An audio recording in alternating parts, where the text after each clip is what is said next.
नमस्कार दोस्तों, एड्यूमेज चैनल पर आप सभी का बहुत बहुत स्वागत है। मैं हूं डॉक्टर महिपाल सिंह राठौड़ और ये मेरी तरफ से एक नई शुरुआत करी गई है जो मेरा अपना चैनल है। इस पर मैं आपको हिस्ट्री, करंट अफेयर्स और अन्य सब्जेक्ट्स की क्लासेस पढ़ाने वाला हूं और इन क्लासेस के साथ साथ हम हमारा ऐप भी लेकर आ रहे हैं जो जल्द ही लॉन्च होने वाला है। तो यहाँ पर ये जो पहली क्लास मैं आपके लिए लेकर आया हूँ वो है फ्रेंच रेवोल्यूशन की। अब देखिए, फ्रेंच रेवोल्यूशन वर्ल्ड हिस्ट्री का एक इंपॉर्टेंट टॉपिक है। ये एक ऐसी क्रांति है जिसने दुनिया का इतिहास बदल कर रख दिया।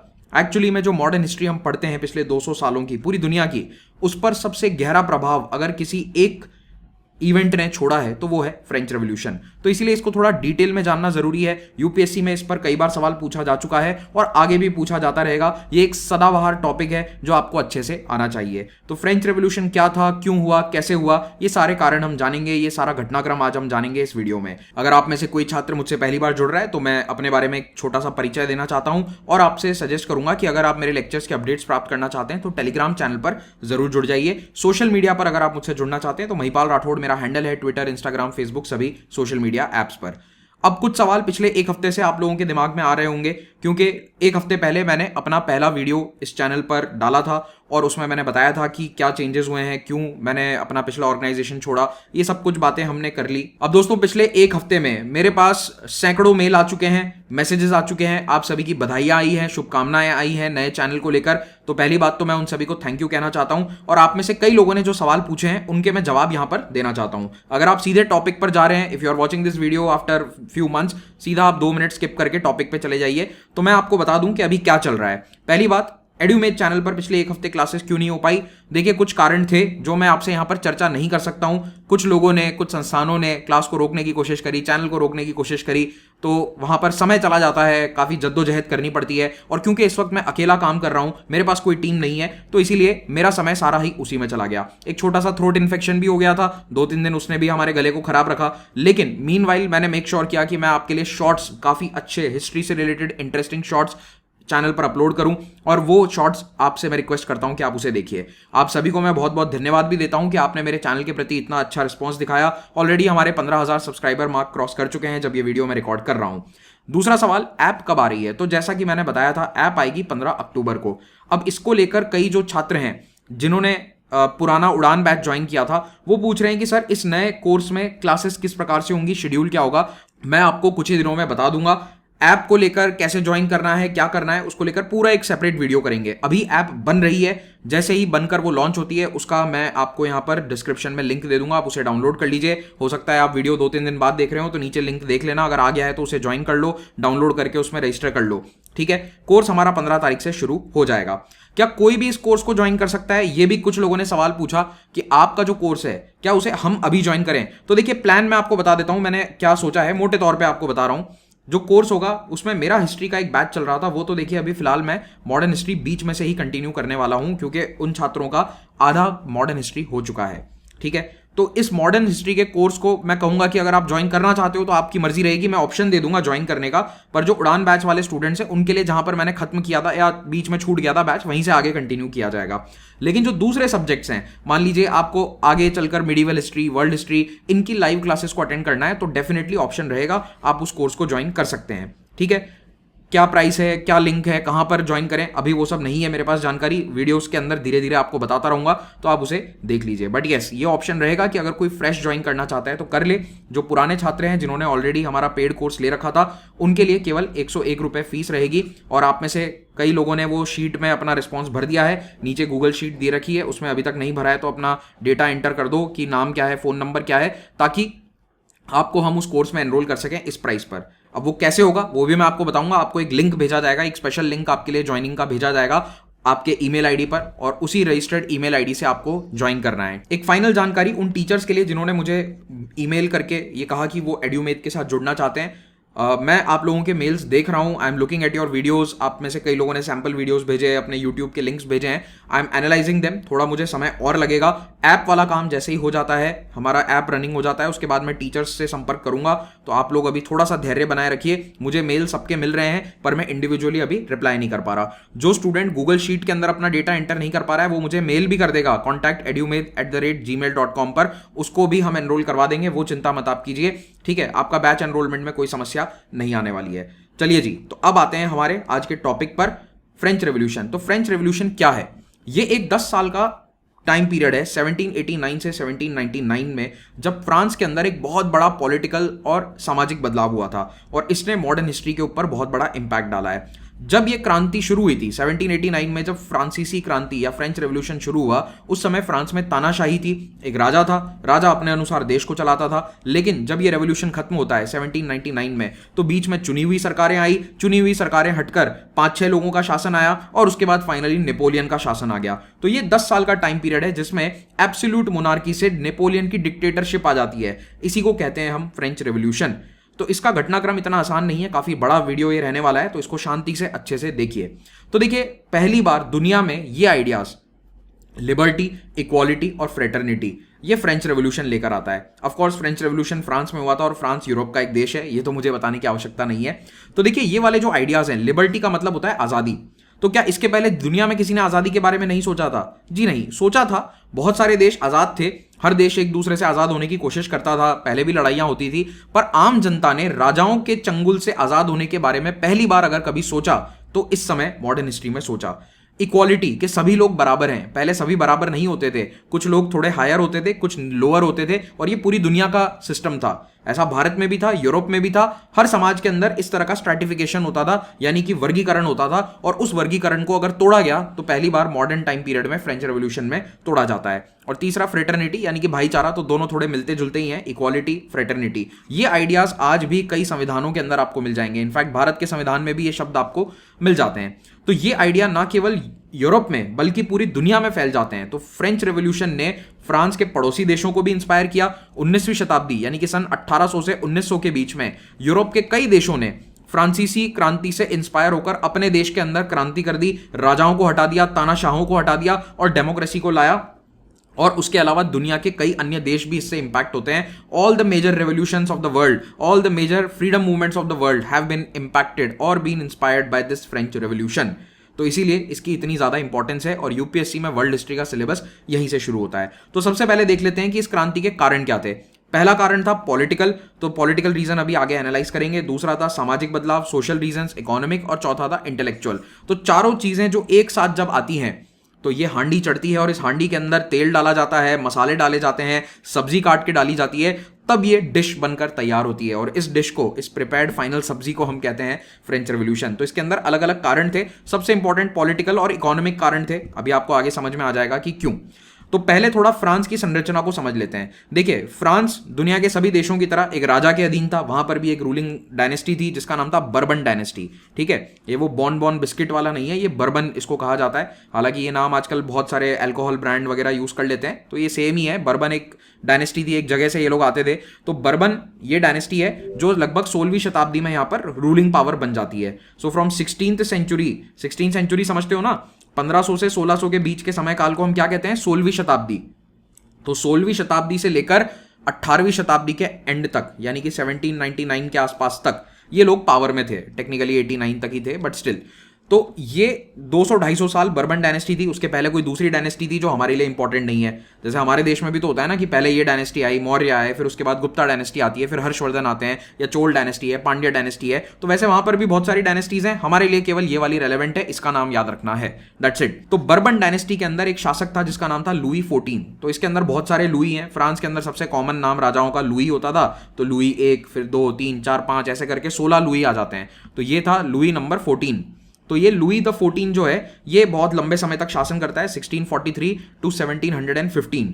अगर आप इसका पैरेलल टाइम पीरियड देखोगे तो भारत में इसी समय औरंगजेब का शासन है, उत्तर भारत में या मध्य भारत में। तो औरंगजेब का शासन कब, कौन से समय से आता है? तो 1657 से लेकर 1707 तक। तो आप देख सकते हो कि जिस समय भारत में औरंगजेब का शासन था उसी समय लुई 14 फ्रांस का एक बहुत ही पावरफुल रूलर था। तो देखिए, रूलर पहले भी राजाओं पर थोड़ा सा अंकुश तो होता था। उनके मंत्री हैं, उनके जो एरिस्टोक्रेट्स हैं, साम्राज्य में जो बड़े बड़े लोग होते हैं, उनका राजा के ऊपर थोड़ा बहुत कंट्रोल रहता था। लेकिन कई बार कुछ राजा निरंकुश हो जाते थे, उन पर कोई अंकुश नहीं है।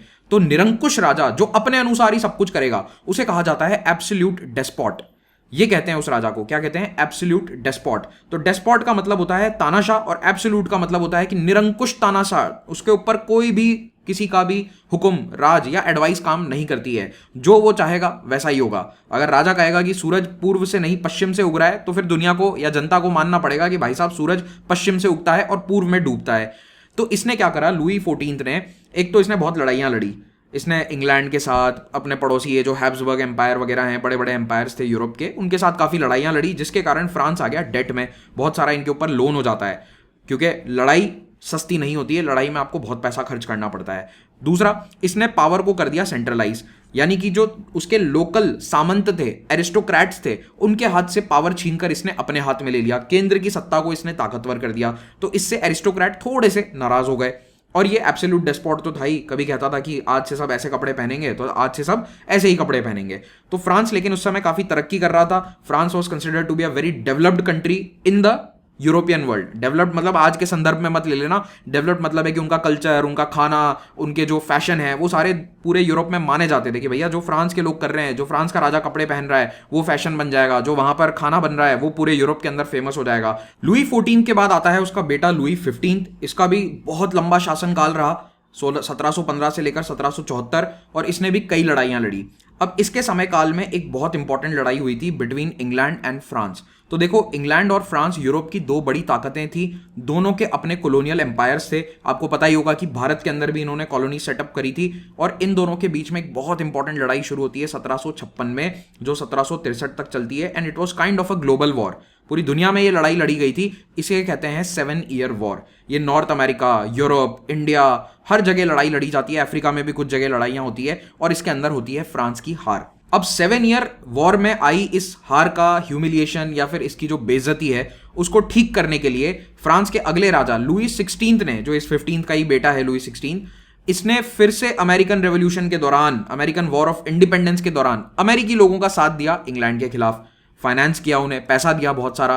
अगेन फ्रांस और ज्यादा कर्ज में डूब जाता है। तो कुल मिलाकर ये 14, 15, 16 जो तीनों लुई हैं, ये फ्रांस के लिए इतने अच्छे नहीं रहते हैं। ये फ्रांस को लड़ाइयों में इन्वॉल्व करके कर्जे में डुबा देते हैं। हालांकि फ्रांस का अपना एक बड़ा कॉलोनियल एम्पायर था, France was doing okay, it was doing good, लेकिन कहीं ना कहीं जब आप इतनी लड़ाइयां लड़ते हो तो आप कर्जे में आ जाते हो। अब लुई 16 कर्जे में तो था, लेकिन ये इतना अच्छा एडमिनिस्ट्रेटर नहीं है। फिर इसके साथ कुछ पारिवारिक समस्याएं थी। समस्या ये है कि इसकी जो वाइफ है वो आती थी यूरोप के सबसे ताकतवर एम्पायर, ऑस्ट्रिया हंगरी एम्पायर के घराने से, और उस घराने से आने वाली जो ये लड़की है मैरी एंटोनेट, इससे शादी के कारण फ्रांस के लोग इससे नाराज रहने लगे। क्यों?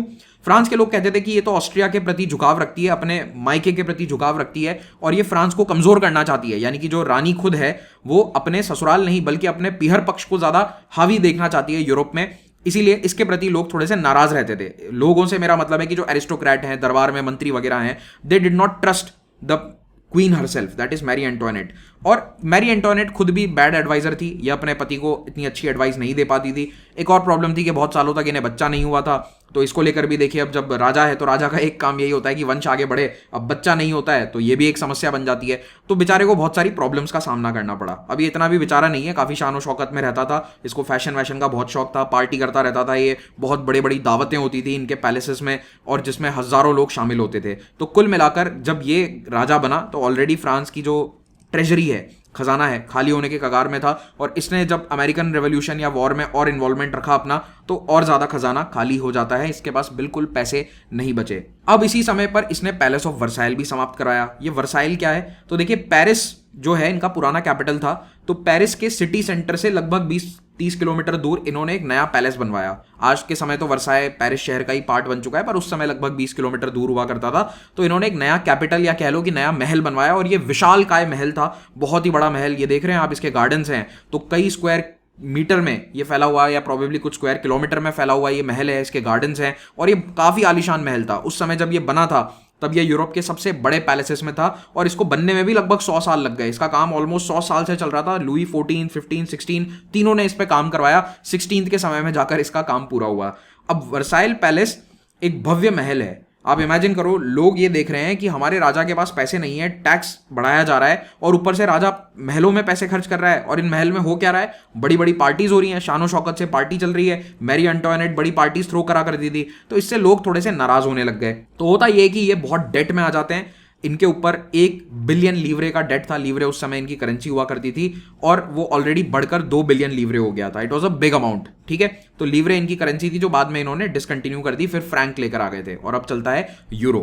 तो कहने का मतलब यह है कि जब लुई 16 सत्ता में आता है तो उसको मिला एक भव्य एम्पायर, लेकिन एम्पायर अंदर से खोखला था because of mainly the economy. उनके पास पैसा नहीं था।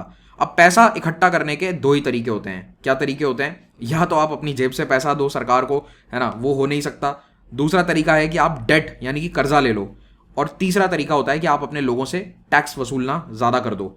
आप बात समझ रहे हैं कि आपके पास टैक्स बढ़ाने के क्या तरीके हैं या फिर पैसा इकट्ठा करने के क्या तरीके हैं? नंबर 1, आप जनता पर टैक्स बढ़ा दो। नंबर 2, आप डेट ले लो दूसरे लोगों से, बैंकर्स वगैरह जो होते हैं। तो यूरोप में उस समय बैंकर होते थे बड़े बड़े, जैसे आज के समय लोग IMF या वर्ल्ड बैंक से लोन ले लेते हैं देश, वैसे ही उस समय भी कुछ इंटरनेशनल बैंकर्स थे, उनसे आप पैसा ले सकते हो। तो ये डेट लिया करते थे।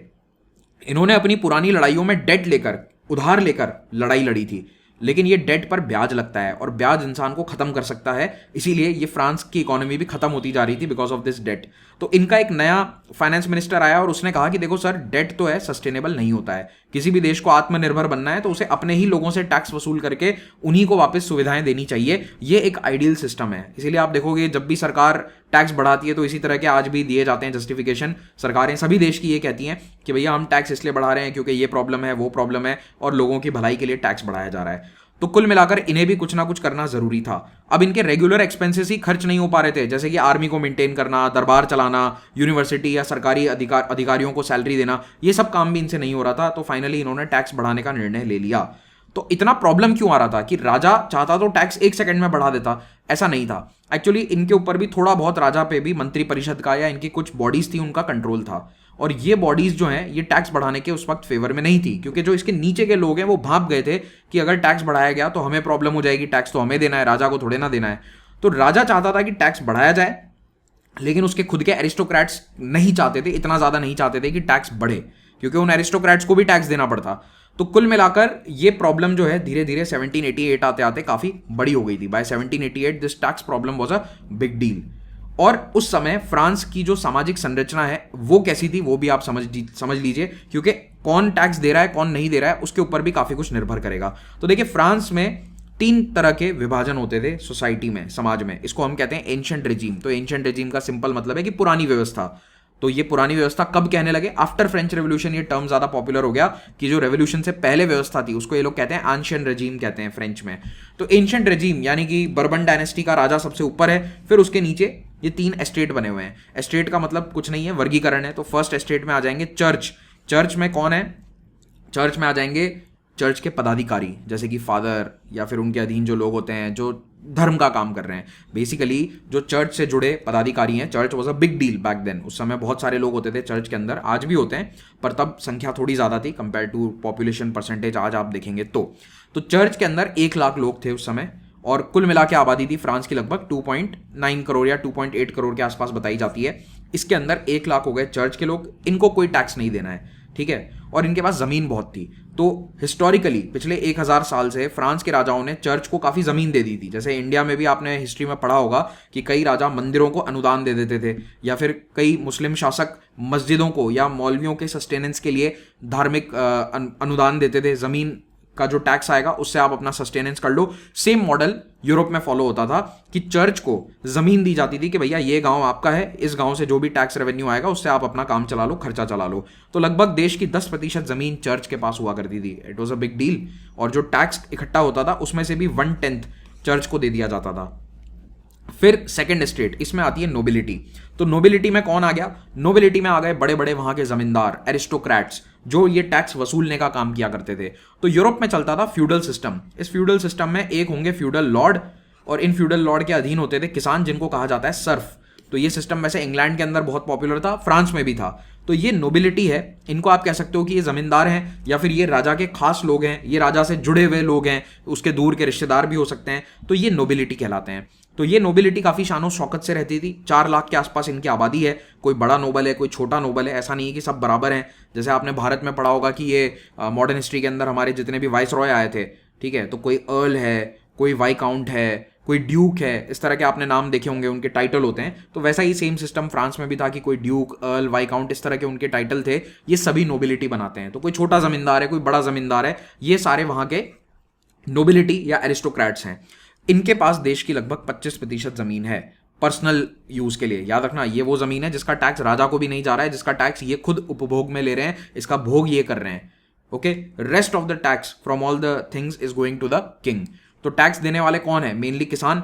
इनको हम रखेंगे थर्ड एस्टेट में। तो हम यानी कि इतिहासकार रखते हैं। थर्ड एस्टेट के अंदर आ गए फार्मर्स, आर्टिसंस यानी कि हाथ का काम करने वाले, कोई मजदूरी कर रहा है, कोई कलाकृतियां बना रहा है, वो सारे आर्टिसंस हो गए, फार्मर्स हो गए, फैक्ट्री वर्कर हैं, ट्रेडर, लॉयर, पब्लिक ऑफिशियल, सब इसी में आ गए। तो देखिए, पहले यानी कि 18वीं शताब्दी से पहले क्या था, ये वाले लोग इतने ज्यादा नहीं थे, लॉयर, पब्लिक ऑफिशियल्स, इनकी संख्या कम थी। पर जैसे जैसे फ्रांस के अंदर इंडस्ट्रियल रेवोल्यूशन या फिर एक एनलाइटनमेंट वाला फेज आया था, इन लोगों की संख्या बढ़ गई थी। फैक्ट्री वर्कर अचानक से बढ़ गए, ट्रेडर्स बढ़ गए, लॉयर बढ़ गए, पब्लिक ऑफिशियल्स बढ़ गए। तो इस थर्ड एस्टेट के अंदर पढ़े लिखे लोग आ गए, एक नया उभरता हुआ मिडिल क्लास आ जाता है। वरना पहले ये सब एक ही साथ थे, किसान हो या शहरों में फैक्ट्री में काम करने वाला व्यक्ति है या फिर कोई थोड़ा बहुत पढ़ा लिखा वकील भी है, तो उनको एक ही साथ रखा जा रहा है क्योंकि उनके पास जमीन नहीं है, उनके पास कोई पावर नहीं है। They are all third estate. लेकिन अब ये लोग पढ़ लिख गए हैं, तो इसीलिए यही क्रांति को लीड करने वाले हैं आने वाले समय में। इनकी आबादी लगभग 2.7 करोड़ है। They are 95% of the population. तो कुल मिलाकर फ्रांस का उस समय जो सोशल स्ट्रैटिफिकेशन है, आपको समझ में आ गया होगा कि समाज में वर्गीकरण में सबसे बड़ा ये है, सेकंड नंबर ये, फर्स्ट ये। तो संख्या चाहे इनकी कम है, इनके पास लोग या पावर बहुत ज्यादा है। लोग कम है लेकिन पावर ज्यादा है, किसके पास? फर्स्ट और सेकंड स्टेट के पास। और अगर केवल आबादी के अनुसार सब कुछ चलने लगा, यानी ये जैसे आपने एक स्टेटमेंट सुना होगा आजकल, जिसकी जितनी आबादी उसका उतना हक, अगर वो सिस्टम आ जाए तो फिर इन्हीं लोगों की चलेगी। लेकिन ऐसा था नहीं, चलती किसकी थी? राजा की। राजा के क्लोज कौन थे? ये वाले फर्स्ट और सेकंड स्टेट वाले लोग। ठीक है, अब इन लोगों को कोई टैक्स नहीं देना है। फर्स्ट और सेकंड स्टेट के ऊपर कोई टैक्स नहीं होता था। ये अपनी अच्छी खासी लाइफस्टाइल जीते थे, लैविश लाइफस्टाइल होती थी। फ्रांस का कल्चर बहुत अपने हाई पॉइंट पे था 18वीं शताब्दी पे। और ये जो थर्ड स्टेट है, ये टैक्स में डूबा जा रहा है। इनके ऊपर बहुत टैक्स लिया जाता था, लगाया जाता था, और टैक्स देना ही इनके जीवन का एकमात्र उद्देश्य था। लेकिन अब धीरे धीरे इन लोगों के अंदर एक नया क्लास उभर कर आया, जिसे हम कहते हैं आज मिडिल क्लास। उस समय कोई मिडिल क्लास नाम नहीं था, यह आज दिया गया है मिडिल क्लास उन लोगों को टर्म। फ्रांस में उन्हें कहा जाता था बुर्जुआसी। ठीक है, अब ये टर्म याद रखना, क्योंकि ये बुर्जुआसी टर्म फिर से आएगा एक बार जब हम रशियन रेवोल्यूशन पढ़ेंगे। वहां पर ये लोग पलट जाएंगे। उस समय जब रशियन रेवोल्यूशन इसके 120 साल बाद होगा, तब तक ये बुर्जुआसी लोग जो है ना, इनसे ये फैक्ट्री वर्कर नाराज हो जाएंगे कि ये बुर्जुआसी हमारी क्रांति को रोके हुए हैं। इस क्रांति में, फ्रांस की क्रांति के अंदर, ये बुर्जुआसी जो है ये शोषित हैं। और रशियन रेवोल्यूशन के अंदर ये बुर्जुआसी, इन्हें कम्युनिस्ट कहेंगे कि ये शोषण करने वाले लोग हैं। बात समझ में आई? रोल रिवर्सल हो जाएगा, तब इनके खिलाफ क्रांति होगी बुर्जुआसी के। अभी ये बुर्जुआसी कौन है? ये आम आदमी है। तो ये बुर्जुआसी एजुकेटेड मिडिल क्लास है, अर्बन वर्कर्स हैं जो पुअर कंडीशन में है, ये लोग इनके काफी टच में है। तो एक कढ़ाई चढ़ी है, उसके ऊपर तेल गर्म होना स्टार्ट हो चुका है। हमारी खिचड़ी पकने वाली है, हमारी सब्जी बनने वाली है। तो इसके अंदर आग में घी का काम कौन करेगा? ये बुर्जुआसी करेंगे, क्योंकि अब ये पढ़े लिखे हैं और ये कुछ नए कॉन्सेप्ट पढ़कर बताएंगे। ठीक है, तो देखो टैक्स कौन कौन सा देना होता था। बहुत सारे टैक्सेस थे, जिनमें एक प्रमुख टैक्स था टीथ। टीथ का सिंपल मीनिंग है 1/10। ठीक है, 10वां हिस्सा ये चर्च के द्वारा लगाया जाता था। तो जो भी टैक्स आप दे रहे हो उसमें 1/10 तो चर्च के नाम पे ही जाएगा। आपने अगर 100 किलोग्राम अनाज बोया, अपने अनाज की उपज हुई आपके खेत में, तो 10 किलोग्राम तो चर्च ले जाएगा, आपका लोकल चर्च। बाकी सारे टैक्स आपको राजा को देने हैं। ठीक है, और वो वेरी करते थे, कभी 20% है, कभी 30 है, कभी 40% भी हो सकते हैं, depending on the rule at that time. एक और प्रॉब्लम थी कि फ्रांस की आबादी बहुत तेजी से बढ़ी थी। सन 1700 में जहां इनकी आबादी 2 करोड़ थी, अब ये ऑलमोस्ट 3 करोड़ के आसपास पहुंच गए थे 90 साल में। तो केवल एक सदी के अंदर अंदर फ्रांस की आबादी 50% बढ़ चुकी थी। It is a big deal, 50% बढ़ गई, लेकिन आपने खेती में तो कोई इनोवेशन किया नहीं। उपज आपकी उतनी की उतनी है खेतों के अंदर, खाना उतना ही निकल रहा है देश में, अनाज उतना ही पैदा हो रहा है, तो फिर आप लोगों का पेट कैसे भरेंगे? कोई ग्रीन रेवोल्यूशन तो आपने किया नहीं।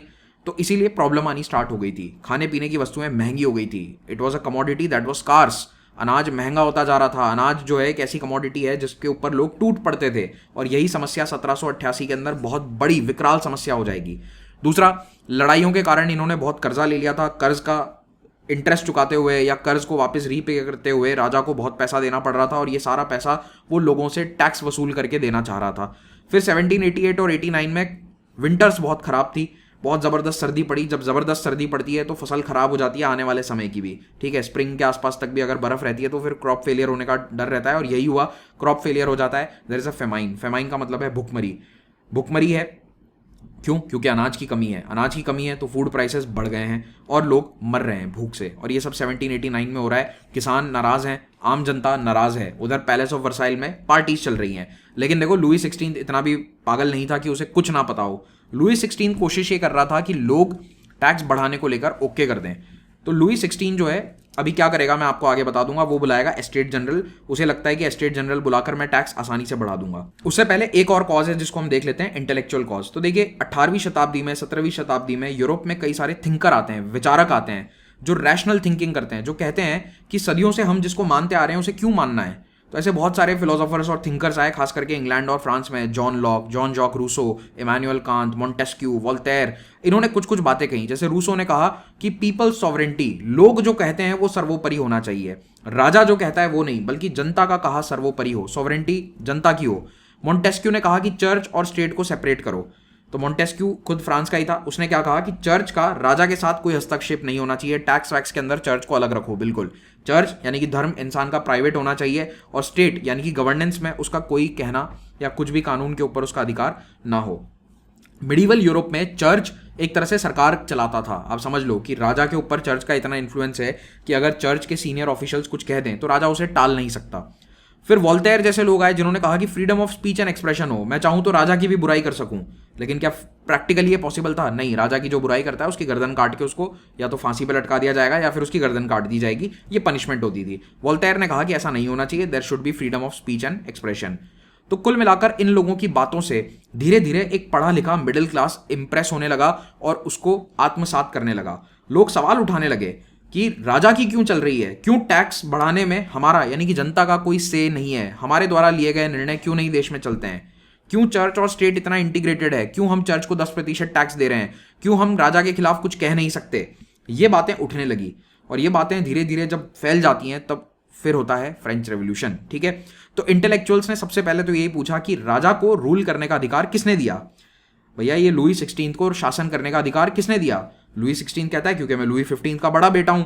तो भैया आप बड़े बेटे हो, लेकिन लुई 15 को किसने अधिकार दिया? तो उन्होंने कहा कि लुई 14 का बेटा था वो, इसलिए उसको अधिकार मिला। तो जनता ने कहा कि अरे मालिक, हमें बेवकूफ़ बनाना बंद करो, आप एक के बाद एक जस्ट बिकॉज उसके बेटे हैं, इसके बेटे हैं, आप हम पे शासन करेंगे? नहीं, कुछ तो हमारे पास भी अधिकार होना चाहिए कि हम पे कौन शासन कर रहा है ये हम चूज करें। तो राजा ये कहते थे कि मैं रूल कर रहा हूं क्योंकि भगवान ने मुझे कहा, it's a mandate from God. तो अगर आप लोगों ने देखा हो तो रिसेंटली इंग्लैंड के अंदर एक नया राजा बिठाया गया, हालांकि उसके पास कोई पावर नहीं है, चार्ल्स द थर्ड, लेकिन उसकी अगर सेरेमनी आप लोगों ने देखी हो, नहीं देखी हो तो देख लेना यूट्यूब पे। तो उसकी भी सेरेमनी में उसको ताज किसने पहनाया था? जो चर्च ऑफ इंग्लैंड का जो अध्यक्ष है उस व्यक्ति ने, आर्च बिशप ऑफ कैंटरबरी उसे कहते हैं, वो उसे ताज पहनाता है।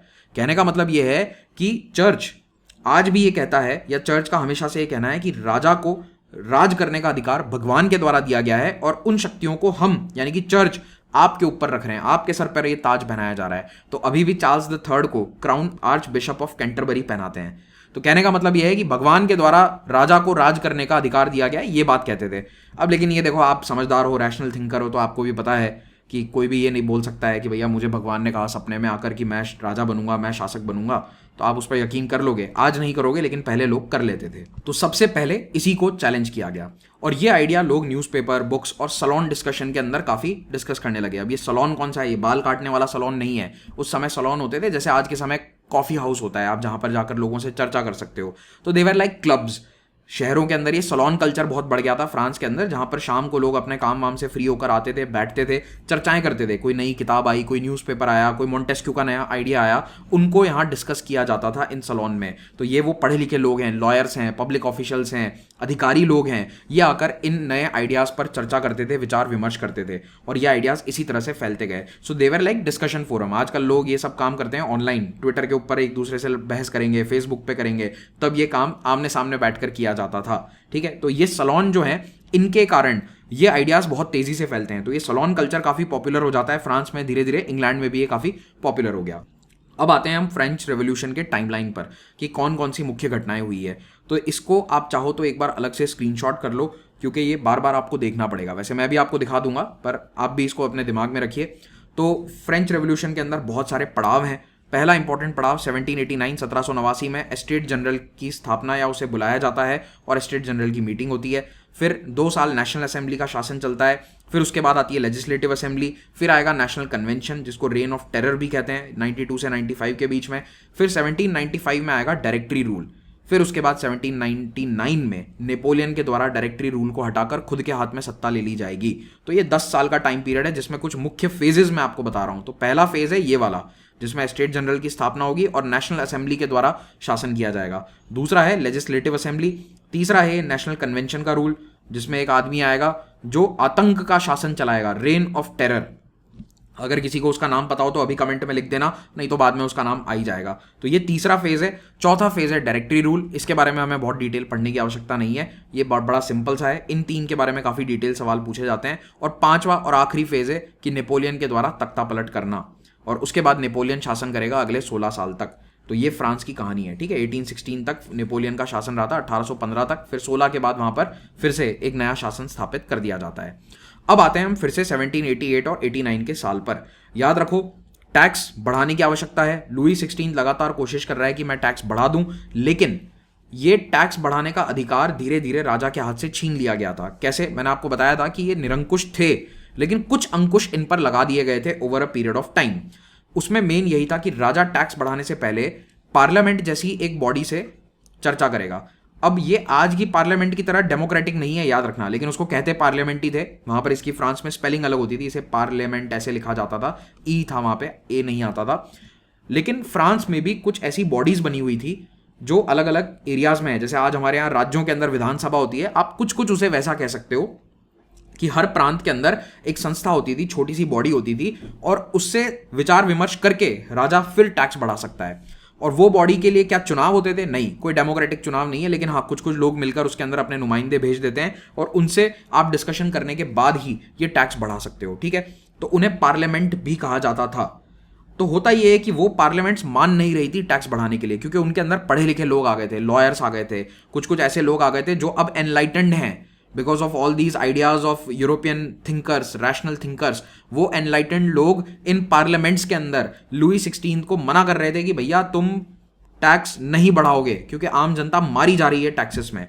तो लुई 16 ने क्या करा, उसने अपने एडवाइजर से विचार विमर्श किया कि मैं टैक्स कैसे बढ़ाऊं, मैं इन पार्लियामेंट्स को सुपरसीड कैसे करूं। तो उसे किसी ने बताया कि देखो भाई साहब, एक पुरानी हमारे यहाँ व्यवस्था है जिसको कहते हैं एस्टेट जनरल। तो estate is nothing but a meeting. Estate का मतलब है कि एक मुलाकात हो रही है, जैसे बैठक हो रही है लोगों की, उसे कहते हैं एस्टेट। और जनरल का मतलब है कि आम बैठक है, इसके अंदर बहुत सारे लोग आएंगे। तो पार्लियामेंट में जहां गिने चुने 50-100 लोग होते थे, वहां पर इस एस्टेट जनरल के अंदर सैकड़ों लोगों को बुलाया जाएगा। Hundreds and hundreds, more than 1000 people where called for this estate general. और ये पहले भी 2-3 बार बुलाई जा चुकी थी। ये एस्टेट जनरल भी एक तरह की पार्लियामेंट है, ये केंद्र के लेवल पर होती थी। आई बात समझ में? अब आप इतना ज्यादा उसके अंदर मत जाना कि ये सर वो बॉडी विधानसभा है तो उसके चुनाव कैसे होते हैं। नहीं, वो विधानसभा नहीं है। पहली बात तो उसे लिख मत देना कहीं पर मेंस के एग्जाम में कि ये विधानसभा है, नहीं। They were bodies which where kind of advisory bodies. उन्हें कहते पार्लियामेंट थे, लेकिन वो आज की पार्लियामेंट की तरह नहीं चलती थी। वैसे ही एस्टेट जनरल आज की लोकसभा के बराबर आप कह सकते हो, लेकिन इसमें भी लोग चुनकर नहीं आते थे, इसे कभी कभी बुलाया जाता था। आखिरी बार इसे 150 साल पहले बुलाया गया था, 1614 में। 1614 में इसे आखिरी बार बुलाया गया था, उसके बाद से इसको नहीं बुलाया गया था। तो एस्टेट जनरल के अंदर देश भर से लोगों को बुलाया जाता था अगर कोई बहुत बड़ा निर्णय लेना है तो, और ये केवल राजा बुला सकता है। तो बेसिकली ये जो छोटी छोटी पार्लियामेंट्स थी, इनको सुपरसीड करने के लिए लुई 16 ने सोचा कि मैं एस्टेट जनरल बुला लेता हूं। और उसको एस्टेट जनरल के रूल्स पता थे, क्योंकि एस्टेट जनरल के अंदर फर्स्ट और सेकंड एस्टेट वालों की ज्यादा चलती थी। तो उसको लगा कि मैं अपने टैक्स के नियम वहां पास करवा लूंगा। तो ये एस्टेट जनरल लुई 16 ने क्यों बुलाई? ताकि वो अपने टैक्स के नियमों को पास कर ले। अच्छा, यहां पर एक और नाम आपको याद रखना है। एक व्यक्ति था जिसका नाम है नेकर। ये कभी पूछा जा सकता है तो लिख लेना। तो नेकर जो है वो इनका फाइनेंस मिनिस्टर था। नेकर को अपॉइंट किया गया था लुई 16 के द्वारा कि आप ये टैक्स वाली प्रॉब्लम को सॉल्व करो। नेकर ने कहा था कि देखो सर, टैक्स तो बढ़ाना पड़ेगा, लेकिन आम जनता पे टैक्स मत बढ़ाओ, एरिस्टोक्रेट वगैरह पे बढ़ा दो, ये जो अमीर लोग हैं इन पर टैक्स लगा दो। तो ये अमीर लोगों को पसंद नहीं आया, तो इसको नेकर को हटवा दिया। तो नेकर की नौकरी चली गई। तो 1788-89 के आसपास ये व्यक्ति फाइनेंस मिनिस्टर था, लेकिन बाद में इसे फाइनेंस मिनिस्टर के पद से हटा दिया गया, ठीक है। तो अब जब ये एस्टेट जनरल बुलाई गई, तो क्यों बुलाई थी लुई 16 ने? उसे लगा कि फर्स्ट और सेकंड एस्टेट के बलबूते पर, क्योंकि उनके वोटिंग राइट्स थोड़े ज्यादा होते थे, तो ये बड़ी बैठक बुलाकर मैं सारी देश की पार्लियामेंट्स को सुपरसीड करके ये कानून पास करवा दूंगा कि भैया टैक्स बढ़ेगा और आम जनता पे बढ़ेगा। उसे ये लगा था, इसीलिए उसने ये एस्टेट जनरल बुलाई। ठीक है, और ये एस्टेट जनरल कैसे बुलाई जाती है, कौन नुमाइंदे हैं, तो इसके लिए देखिए थोड़ा सा एक चुनाव जैसा कुछ होता था। It was not exactly a free election, लेकिन लोग चुने जाते थे अलग अलग एरिया से। जैसे मान लो कोई छोटा सा शहर है, 2-4 हज़ार की आबादी वाला कोई बड़ा टाउन है, तो वहां से एक व्यक्ति उनका नुमाइंदा है, तो वहां के इंपॉर्टेंट लोग मिलकर उस नुमाइंदे को चुन लेंगे, फिर वो जाएगा पेरिस। वैसे ही पेरिस शहर से, जैसे बड़ा शहर हो गया ना पेरिस, तो वहां से 20-25 लोगों को या 30 लोगों को चुना जाएगा, तो अलग अलग एरिया से एक एक व्यक्ति आ जाएगा। But again these were not free and open elections, हर कोई वोट नहीं दे सकता था। जो शहर के गणमान्य व्यक्ति या अमीर लोग हैं, थोड़े बहुत पढ़े लिखे हैं, केवल वो इस एस्टेट जनरल के अंदर अपना मत या अपना वोट डाल सकते थे। तो हाँ, एक छोटा सा चुनाव हुआ था इस एस्टेट जनरल को चुनने के लिए 1789 की गर्मियों में, अप्रैल के आसपास ये चुनाव होता है, अप्रैल मई में, और मई में ये बॉडी बुलाई जाती है। तो अप्रैल में चुनाव हुए थे और 5 मई को ये बॉडी बुलाई जाती है पेरिस में, और वर्साइल के पैलेस के अंदर इसकी मीटिंग होती है। भव्य बड़ा सा ग्रैंड हॉल है जो मैंने आपको यहाँ फोटो में दिखाया। तो ये जो दरबार हॉल है, इसके अंदर ये सैकड़ों की संख्या में, इनफैक्ट हजारों की संख्या के अंदर लोग आते हैं और यहाँ पर ये मीटिंग होती है। अब इनका आप रिप्रेजेंटेशन समझ लो कि क्या सिस्टम है। 300 लोग हैं फर्स्ट एस्टेट के नुमाइंदे, यानी कि किसके, चर्च के।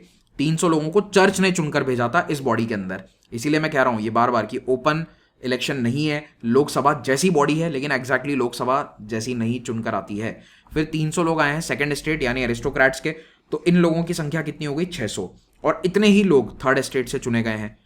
अब इनका आबादी में प्रतिशत कितना है, अरे भैया कुछ भी नहीं है, ये तो 2-4% है आबादी का, लेकिन इनका रिप्रेजेंटेशन इस स्टेट जनरल में हाफ है। सो 50% of the voting power lies with the people who have less than 5% of the population.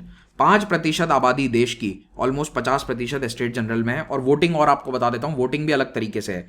तो यहां पर वोटिंग का ये तरीका था कि अगर कोई भी नियम पास करना है तो फर्स्ट स्टेट या सेकंड स्टेट और थर्ड स्टेट, 3 है, 3 में से 2 अपनी एक डिसीजन के फेवर में होने चाहिए। तो आप समझ रहे हो, 2/3 के बिना कोई वोट पास नहीं हो सकता। तो अगर थर्ड स्टेट वाले किसी चीज के खिलाफ हैं, किसी निर्णय के खिलाफ हैं, तो वो कुछ नहीं कर सकते हैं। अगर ये दोनों मिलकर वोट दे दें तो थर्ड स्टेट कुछ नहीं कर सकता है। थर्ड स्टेट के नुमाइंदे बस वहां पर बैठे हैं, उनको बुला लिया गया है, पर उनके वोट की उतनी वैल्यू नहीं है जितनी फर्स्ट और सेकंड वालों की है। यही बात यहां पर लिखी हुई है। तो देखिए पहले क्या था, स्टेट जनरल के अंदर वोटिंग ऐसे होती थी कि 3 वोट गिने जाएंगे। फर्स्ट स्टेट से पूछा जाता था कि आप किसी निर्णय के पक्ष में हैं, यस और नो। मान लो फर्स्ट स्टेट वालों ने कह दिया यस, सेकंड स्टेट ने कह दिया यस, अब थर्ड स्टेट नो भी कह रहा है ना, तो ये 2/3 मेजोरिटी हो जाएगी, ऐसे गिना जाता था। कायदे से वोटिंग कैसे होनी चाहिए, आजकल कैसे होती है वोटिंग, आजकल तो इंडिविजुअल गिनते हैं ना। तो थर्ड स्टेट वालों ने यही कहा कि भैया हमारे 600 वोट गिने जाएं, और ये जो स्टेट वाले हैं ना, फर्स्ट और सेकंड वाले, इनके भी 300 में से वोट गिने जाएं। कहने का मतलब यह है कि मान लो किसी निर्णय पर 600 लोग एक तरफ हैं और यहां से उनको 10-20 का भी समर्थन मिल जाएगा, तो मेजोरिटी किसकी हो जाएगी, इनकी हो जाएगी ना, थर्ड स्टेट वालों की। तो ये यहां पर पेच फंस जाता है। बात समझ में आई या नहीं आई, कि फर्स्ट स्टेट और सेकंड स्टेट एक ब्लॉक की तरह वोटिंग करते थे, थर्ड स्टेट भी एक ब्लॉक की तरह वोट करता था। ये पुरानी व्यवस्था थी। इस बार थर्ड स्टेट वाले अड़ जाते हैं कि नहीं भैया ये ब्लॉक वोटिंग बंद करो, जैसा इंग्लैंड की पार्लियामेंट में होता है कि एक व्यक्ति का एक वोट गिना जाता है पार्लियामेंट में, वैसा करो। बाय द वे पड़ोसी इंग्लैंड के अंदर पार्लियामेंट थी, वहां पर वोटिंग वगैरह होती थी, ठीक है। तो लुई 16 जो है वो पुरानी परंपरा को जारी रखना चाहता था, लेकिन थर्ड स्टेट वाले, क्योंकि इस बार इसके अंदर बहुत सारे पढ़े लिखे वकील हैं, सरकारी अधिकारी हैं, तो वो लोग थोड़े से अड़ जाते हैं कि नहीं, पूरी असेंबली के अंदर वोटिंग कराओ, यानी कि 1200 लोगों का वोट होना चाहिए। अब आउट ऑफ 1200 अगर 700 लोगों ने वोट डाल दिया किसी पक्ष में, तो फिर वो कानून पास कर दिया जाए, each member should have 1 vote. जबकि राजा ये कह रहा था कि नहीं, एक व्यक्ति का नहीं, एक ब्लॉक का, पूरे स्टेट का एक वोट होता है। तो ऐसे में तो थर्ड स्टेट वाले हमेशा मारे जाते थे बेचारे, क्योंकि फर्स्ट और सेकंड जो हैं वो तो कभी नहीं चाहेंगे कि उन पर टैक्स बढ़े, वो तो यही वोट डालेंगे ना कि थर्ड स्टेट वालों पे टैक्स बढ़ाओ। तो इस बार ये थर्ड स्टेट वाले अड़ जाते हैं कि नहीं भैया समय बदल चुका है, डेमोक्रेटिक प्रिंसिपल पे चलना पड़ेगा, क्योंकि ये डेमोक्रेटिक प्रिंसिपल की बातें रूसो कह चुका था अपनी किताब सोशल कॉन्ट्रैक्ट में। तो राजा कहता है कि कौन होता है रूसो, रूसो के कहने अनुसार थोड़े ना चलूंगा मैं, भैया मेरे तो लुई 14, 16, 15 जैसे ये दादा हमारे करते आ रहे थे, हम तो वैसा ही करेंगे। थर्ड स्टेट वाले कहते हैं तो फिर हम इस वोटिंग में पार्ट नहीं ले रहे। दे वॉकड आउट, इन्होंने इस मीटिंग से वॉकआउट कर दिया, ये चले गए बाहर निकलकर, और इन्होंने जाकर उसी पैलेस ऑफ वर्साइल के अंदर एक टेनिस कोर्ट था, वहां जाकर अपनी अलग बैठक बिठा ली। तो उन्होंने कहा कि भैया हम 600 लोग हैं, ये बाकी के मिलाकर 600 हैं, तो वी आर 50%। राजा कहता है नहीं तुम 50% नहीं हो, तुम 1/3 हो। तो इन्होंने कहा कि ऐसा है तो फिर हम वॉकआउट कर रहे हैं, और ये जाकर बगल में एक टेनिस कोर्ट है वहां जाकर बैठ जाते हैं और कहते हैं कि हम आज से अपने आप को नेशनल असेंबली कहेंगे। तो वहां पर काफी बवाल होता है। This all happens over a period of week. तो ये नेशनल असेंबली बन जाती है। ये अपने आप को खुद ही कह देते हैं, डिक्लेयर कर देते हैं कि हम 600 लोग हैं, नेशनल असेंबली, राष्ट्रीय असेंबली, राष्ट्रीय संसद की तरह हम काम करेंगे, और जब तक हमारा एक व्यक्ति का एक वोट नहीं गिना जाएगा तब तक हम वोटिंग नहीं होने देंगे। अच्छा, ये लोग अड़े हुए क्यों थे इस बात पे? क्यों? क्योंकि देखो, जो सेकंड स्टेट के भी कुछ कुछ लोग हैं ना, ये जो 300 फर्स्ट स्टेट और सेकंड स्टेट के थे, खास करके जो सेकंड वाले एरिस्टोक्रेट हैं, इसमें से कुछ लोग थर्ड स्टेट के प्रति सहानुभूति रखते थे। यहाँ के 20-30 लोग या 20-30 वोट्स इनके साथ आ जाते, 100% आ जाते, क्योंकि वहां पर भी कुछ एरिस्टोक्रेट कहने लगे थे कि हाँ भैया, समय बदल गया है, एक व्यक्ति का एक वोट होना चाहिए। लेकिन इस व्यवस्था में बाकी राजा या और फर्स्ट स्टेट वाले नहीं जाना चाहते थे। That is why they were adamant कि नहीं, ये नई व्यवस्था नहीं करने देंगे। तो जो भी हो, थर्ड स्टेट अलग जाकर अपने आप को नेशनल असेंबली डिक्लेयर कर देता है, और ये लोग एक टेनिस कोर्ट के अंदर इकट्ठा हो गए। तो वो जो हॉल था, उस हॉल से निकलकर बाहर गए, बगल में एक टेनिस कोर्ट था, वहां जाकर ये लोग इकट्ठा हो जाते हैं और वहां पर एक शपथ लेते हैं, और इसी को कहा जाता है टेनिस कोर्ट ओथ। ठीक है, तो ये टेनिस कोर्ट है, दिखने में स्क्वॉश कोर्ट जैसा लगेगा क्योंकि इंडोर है। ठीक है, तो ये जो थर्ड स्टेट वाले लोग हैं, जो वर्कर्स, जो मजदूरों को रिप्रेजेंट करते हैं, जो देश के किसानों को रिप्रेजेंट करते हैं, ये अमीर नहीं है, ये एरिस्टोक्रेट नहीं है, इनके पास ज़मीनें नहीं है, ये लोग कहते हैं, उनके नुमाइंदे कहते हैं कि आज से हम अपने आप को नेशनल असेंबली डिक्लेयर कर रहे हैं और हम चाहते हैं कि फ्रांस में एक नया संविधान आए। बहुत हो गया, राजा की हमने बहुत सुन ली, हमें पड़ोसी इंग्लैंड जैसा सिस्टम चाहिए। तो इंग्लैंड में क्या था? राजा था, there was a king in England, लेकिन एक कॉन्स्टिट्यूशन भी था, एक पार्लियामेंट भी थी, और राजा की ताकतें बहुत कम हो चुकी थी। बाय 1789 इंग्लैंड में राजा इतने ताकतवर नहीं थे। इंग्लैंड के राजा इनफैक्ट 1707 के बाद से या 1650 के बाद से ताकतवर नहीं है। क्यों नहीं है वो किसी और दिन मैं आपको समझाऊंगा, उस पर वीडियो बनाऊंगा मैं। इंग्लैंड के अंदर भी एक रेवोल्यूशन हुआ था जिसके बारे में ज्यादा लोग जानते नहीं है, उसको कहते हैं हम इंग्लिश रेवोल्यूशन या ब्रिटिश, जो भी कह लो, ब्रिटिश रेवोल्यूशन। वो 1650 के आसपास हुआ था, और उसके बाद से वहां पर राजा की ताकतों पर बहुत कंट्रोल आ गया था, ज्यादा पार्लियामेंट की चलती थी, प्राइम मिनिस्टर का पद आ गया था 1707 में। तो ये फ्रांस वाले जानते थे कि भैया 50-100 साल से जब फ्रांस के पड़ोसी इंग्लैंड में राजा के पास ताकतें नहीं है, तो हमारे राजा के पास इतनी ताकतें क्यों हैं? हमारा राजा निरंकुश क्यों? हमें भी एक संविधान चाहिए, हम भी अपनी पार्लियामेंट बनाएंगे, और पार्लियामेंट यही हमारी नेशनल असेंबली है, और राजा की ताकतों को रोका जाएगा, उन पर कंट्रोल होगा। याद रखना, अभी ये राजा को हटाने की बात नहीं कह रहे हैं, अभी बस ये इतना कह रहे हैं कि राजा की ताकतों पे कुछ कंट्रोल हो, कुछ लगाम कसो इस बेलगाम आदमी पर। ये बेलगाम हो चुका है राजा, इस पर कुछ लगाम कसी जाए। ये मारने की बात नहीं कर रहे हैं राजा को, बस ये कहकर ये अपने आप को टेनिस कोर्ट के अंदर इकट्ठा कर लेते हैं।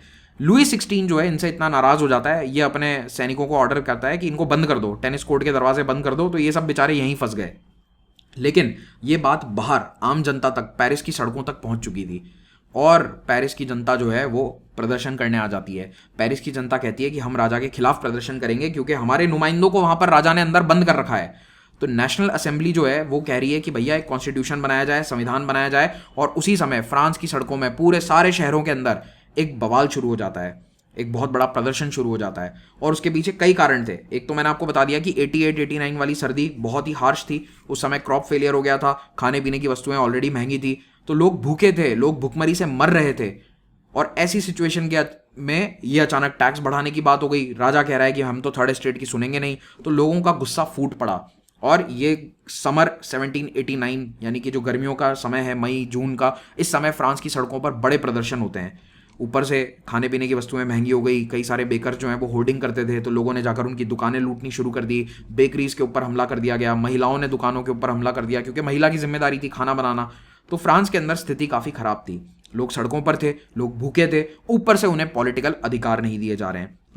जब ये बवाल की खबर फ्रांस के राजा तक पहुंचती है तो वो कहता है कि अरे ये लोग इतना बवाल क्यों कर रहे हैं, सैनिकों को भेजा जाए पेरिस की सड़कों पर, बड़े दूसरे शहरों की सड़कों पर। तो जितने भी पेरिस के अलावा बड़े बड़े शहर हैं सब में सैनिकों को भेज दिया गया। अब इस बात को समझो कि आमतौर पर आर्मी को अपने ही देश के खिलाफ कभी कोई यूज़ नहीं करता है, पहले भी नहीं करता था, ठीक है। उसके लिए आप लोकल थोड़ा बहुत पुलिस को यूज़ कर लो। तो जब आप आर्मी को भेज रहे हो अपने लोगों के खिलाफ, तो एक बहुत बड़ा संदेश है कि राजा जनता की सुनना नहीं चाहता है, ठीक है। तो लुई 16 ने सबसे बड़ी गड़बड़ ये करी, he ordered his army to go into the cities and attack the people who are protesting. तो जो भी प्रदर्शन कर रहा था, दुकानें लूट रहा था, उनको अरेस्ट किया जाए, उनको जेल में डाल दिया जाए, उनको मार दिया जाए, इस तरह के ऑर्डर दिए गए। और पूरे फ्रांस के अंदर इस गर्मी के महीने में, यानी कि मई और जून का महीना है, 1789 में हम हैं, लोगों ने क्या करना शुरू किया, लूटपाट मचानी शुरू कर दी। जैसे कि आपके जो एरिस्टोक्रेट हैं या जो जमींदार हैं, उसने अनाज स्टोर कर रखा है उसके महल में, उसके एक छोटा मोटा महल तो बना ही लेता था हर कोई, उसके महल के अंदर अगर अनाज स्टोर्ड है तो किसान आते थे और उसका वो पूरा ग्रेनरी लूट कर चले जाते थे। और ये ग्रेनरी लूटने के कारण, उनके महल जलाने के कारण, ये जो पूरा माहौल है इसे ग्रेट फियर कहा गया। ग्रेट फियर यानी कि डर कौन रहा है, एरिस्टोक्रेट, जो संभ्रांत लोग हैं, एरिस्टोक्रेट्स हैं, लैंडेड जेंट्री जिन्हें कहा जाता है, जिनके पास जमीनों का हक है, जो किसानों से टैक्स वसूल करते हैं और उस अनाज को स्टोर करके रखते हैं अपने महलों के पीछे। ठीक है, महल को फ्रांस में कहते थे शैटू, तो chateau is like a small palace. तो इन शैटूज को जला दिया गया, लोगों ने इनके महलों को जला दिया, अनाज लूट लिया, और ये सारे एरिस्टोक्रेट भाग भाग के पड़ोसी देशों में चले गए। तो 1789 में फ्रांस की एरिस्टोक्रेसी भाग गई, ये सारे एरिस्टोक्रेट भागकर जर्मनी, इटली, इंग्लैंड यहाँ चले जाते हैं। अब आप पूछोगे यहाँ क्यों, क्योंकि भैया इनकी रिश्तेदारियाँ होती थी, किसी का ससुराल इटली में है तो वो वहाँ चला गया, किसी का भाई जर्मनी में रहता है तो वो वहाँ चला गया, किसी की वाइफ का कोई रिश्तेदार है इधर उधर तो वो वहाँ चले गए। तो कुल मिलाकर इन्होंने अपने घर छोड़ दिए और ये लोग कहाँ चले गए, दूसरे देशों के अंदर जाकर छुप गए, और इस पूरे समय को ग्रेट फियर कहा जाता है। और ये सब जब चल रहा है तो वो असेंबली वहाँ पर बैठी है पैलेस ऑफ वर्साइल के अंदर, किंग लुई भी देख रहा है कि हो क्या रहा है मेरे पूरे देश के अंदर, एक बगावत सी हो चुकी है अगेंस्ट द गवर्नमेंट। ये बगावत राजा के खिलाफ नहीं है स्ट्रिक्टली, ये राजा के निर्णयों के खिलाफ है, ये आर्थिक स्थिति, सामाजिक स्थिति के खिलाफ है। और इसी समय एक बहुत इंपॉर्टेंट घटना होती है जिसे कहते हैं स्टॉर्मिंग ऑफ द बास्टील। तो कई लोग कहते हैं कि रेवोल्यूशन एक्चुअली इस दिन से शुरू हुआ, 14 जुलाई की डेट है। तो ठीक है, मई जून जुलाई का मैंने आपको घटनाक्रम बता दिया। देश में अराजकता है, लूटपाट मची हुई है, कई लोगों को अरेस्ट करके आर्मी ने जेल में डाल दिया है, और उन्हीं में से एक जेल थी बास्टील। तो बास्टील जो है ये एक पुराना किला था, पेरिस शहर के बीचों बीच एक किला है। किसी समय में फ्रांस का राजा यहाँ रहा करता था 300-400 साल पहले। ठीक है, तो ये बहुत पुराना किला था, बाद में उन्होंने वो वर्साइल वाला पैलेस बना दिया तो वहाँ शिफ्ट हो गए थे। तो इसको एक जेल की तरह या प्रिजन की तरह इस्तेमाल करा जाने लगा। तो जो भी प्रोटेस्टर थे उनको यहाँ पर डाल दिया, और यहाँ पर एक बहुत बड़ी आर्मरी थी। तो ये जो फ्रांस के सैनिक थे, राजा के जो सैनिक हैं, उनके हथियार यहाँ स्टोर किए जाते थे, उनकी बंदूकें, उनका असला बारूद, ये सब यहाँ रखा जाता था बास्टील के किले में। और आप इसकी दीवारें देखो, बड़ी बड़ी मोटी मोटी दीवारें हैं। It was a strong fort, एक स्ट्रॉन्ग फोर्ट्रेस है शहर के बीचों बीच। तो बास्टील को राजा के ऑपरेशन की निशानी के तौर पर देखा जाने लगा। आप समझ रहे हैं कि फ्रांस की आम जनता वर्साइल तक तो जा नहीं सकती, 20 किलोमीटर दूर है, आपका कैपिटल दूर है, राजा आपसे 20-25 किलोमीटर दूर रहता है। रास्ते के अंदर रोड ब्लॉक वगैरह लगा दो, सैनिकों को तैनात कर दो तो वहां तक नहीं पहुंच सकते। लेकिन ये बास्टील तो शहर के बीचों बीच है, आप शहर की गलियों से होते हुए सीधा बास्टील पहुंच जाओगे। तो लोगों ने यही किया। 14 जुलाई को एक भीड़ इकट्ठा होती है, और क्योंकि बास्टील के अंदर कुछ लोगों को पॉलिटिकल प्रिजनर के तौर पे भी रखा हुआ था तो उन्हें भी आज़ाद कराना था, और मेनली लोग गुस्सा थे, उनको अपना गुस्सा कहीं निकालना था। उन्हें पता चला कि यहाँ हथियार है, कुछ लोगों ने अफवाह फैला दी कि यहाँ पर थोड़ा बहुत अनाज भी स्टोर किया गया है। तो यहाँ पर एक भीड़ इकट्ठा होकर बास्टील पर हमला कर देती है, और इसे कहा जाता है स्टॉर्मिंग ऑफ द बास्टील। 14 जुलाई 1789 डेट आपको याद रखनी है। आज भी इसे बास्टील डे के रूप में फ्रांस में मनाया जाता है। वहाँ पर एक परेड होती है, और 2023 में हमारे प्रधानमंत्री नरेंद्र मोदी जी को वहाँ पर इनवाइट किया गया था चीफ गेस्ट के तौर पर, जो बास्टील डे की परेड होती है उसमें। तो ये फ्रेंच रेवोल्यूशन की शुरुआत है, वायलेंट रेवोल्यूशन की। वैसे थोड़ा बहुत हिंसा होनी पहले भी स्टार्ट हो गई थी, पर इसको एक डेट को मान लिया जाता है कि 14 जुलाई से ही हम स्टार्टिंग मानते हैं। तो बास्टील के ऊपर हमला किया गया और इस पूरी प्रिजन को तहस नहस कर दिया। वहाँ पर जो रॉयल गार्ड्स थे उनको मार दिया गया, सैनिकों को हटाकर वहाँ पर आम जनता ने लूटपाट मचाई, उनके पास बहुत सारे हथियार आ जाते हैं। और बास्टील का गिरना, द फॉल ऑफ बास्टील, ये फ्रांस के राजा को एक बहुत बड़ा संकेत देता है कि भैया जनता नहीं रुकने वाली है, हम नहीं रुकेंगे, हमारे पास अब हथियार भी हैं, तुम्हारे ऑपरेशन का जो ये निशानी है दैट इज़ अ बास्टील फोर्ट, इसको हमने तोड़ दिया है। यहाँ पे जितने भी कैदी थे उनको आज़ाद करा दिया गया, और लोगों ने जश्न मनाया। रात को पेरिस की सड़कों पे जश्न मनाया जा रहा है कि हमने भैया बास्टील को लूट लिया है। तो इसको लोग मनाने लगे, जश्न मनाने लगे। तो अब लुई 16 चिंता में है कि अब मैं क्या करूँ। तो उसको लगता है कि थोड़ा सा ठंडा पड़ना पड़ेगा, मुझे लोगों को कुछ पावर देना जरूरी है। अच्छा, बाय द वे, ये जो सारे लोग हैं जो जश्न मना रहे हैं, जो बास्टील पे हमला कर रहे हैं, ये लगातार संदेश दे रहे हैं कि नेशनल असेंबली की बात मानो, वो हमारे नुमाइंदे हैं, उनकी बात मानी जाए, थर्ड एस्टेट की बात मानी जाए। तो फाइनली लुई 16 जो है थोड़ा सा नरम पड़ता है और कहता है कि मैं नेशनल असेंबली को रिकग्नाइज करता हूं, क्योंकि अगर वो नहीं करता तो उसको हटा दिया जाता, तुरंत उसको मार वार देते। तो इसीलिए उसने कहा कि yes, I recognise the national assembly, and powers जो हैं आज के बाद एक संविधान के अनुसार चलेंगे। जो मेरे पावर हैं, यानी कि देश की सरकार है, वो संविधान के अनुसार चलेगी, और संविधान कौन बनाएगा? यही नेशनल असेंबली बनाएगी। तो यही नेशनल असेंबली को आगे चलकर नेशनल कॉन्स्टिट्यूएंट असेंबली, संविधान सभा कहा जाने लगा, और इनका टास्क है संविधान बनाना। ठीक है, they were given the task of making a constitution.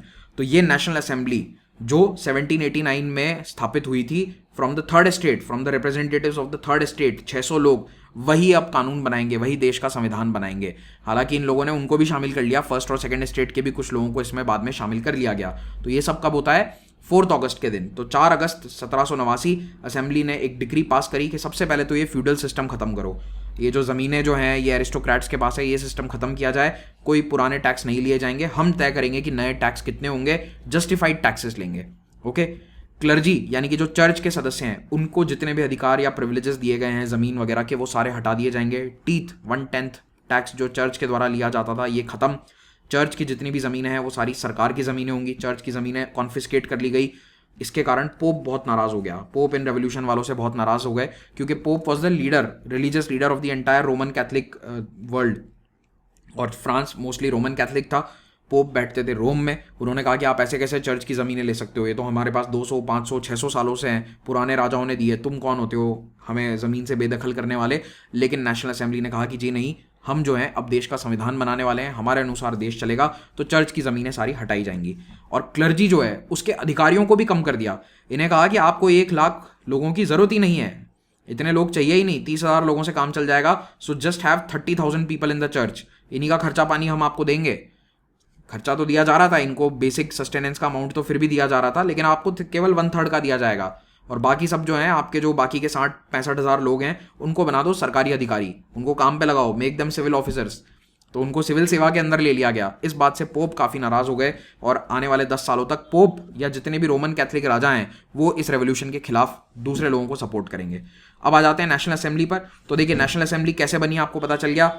State general में थर्ड स्टेट वाले वही अपने आप को नेशनल असेंबली घोषित कर देते हैं। कुछ समय बाद लुई 16 भी उनको रिकग्नाइज कर देता है, कहता है कि ठीक है तुम संविधान बना लो, जो भी तुम कहोगे वो मैं मान लूंगा। इन लोगों ने 1.5-2 साल लगाकर एक संविधान बनाया 1791 में। इनमें भी आपस में बहुत झगड़े हुए थे, पर फाइनली इन्होंने एक संविधान बना लिया 1791 में, और उसके अंदर बिल्कुल इंग्लैंड की तरह ही राजा की ताकतों पर कुछ चेक्स एंड बैलेंसेस लगा दिए गए। It limited the power of the monarch. These powers, instead of being concentrated in the hands of one person, were now separated and assigned to different institutions like legislature, executive and judiciary. तो इन्होंने कहा कि तीनों चीजें अलग होगी, separation of powers होगा। जज अलग होगा, जो व्यक्ति कंप्लेन कर रहा है उसकी सुनवाई एक अलग डिपार्टमेंट के द्वारा करी जाएगी, जुडिशरी के द्वारा। कानून एक अलग संस्था बनाएगी, यही नेशनल असेंबली कानून बनाएगी। और एग्जीक्यूटिव जो राजा के लोग हैं वो उन कानूनों को अमल में लाएंगे। तो जैसा आज होता है, ये मॉडर्न डे के अंदर जो सेपरेशन ऑफ पावर्स आप पढ़ते हैं भारत के संविधान में भी, वो मॉडर्न टाइम पीरियड में यहां से शुरू होता है, separation of legislature, executive and judiciary. By the way इसी समय पैरेलल में यूएस का भी संविधान लिखा जा रहा था। यूएस का भी संविधान मोस्टली इसी समय लिखा गया था। 1789 में यूएस के अंदर भी पहली बार चुनाव हुए थे। ठीक है, चुनाव तो क्या हुए थे, उन्होंने अपना राष्ट्रपति अपॉइंट किया था और उन्होंने भी अपना संविधान लागू किया था। ठीक है, तो फ्रांस और यूएसए के अंदर ये दोनों काम लगभग पैरेलल में हो रहे हैं। तो ये सब होने के बाद 1791 में फ्रांस बन जाता है कॉन्स्टिट्यूशनल मोनार्की। क्या मतलब है इसका?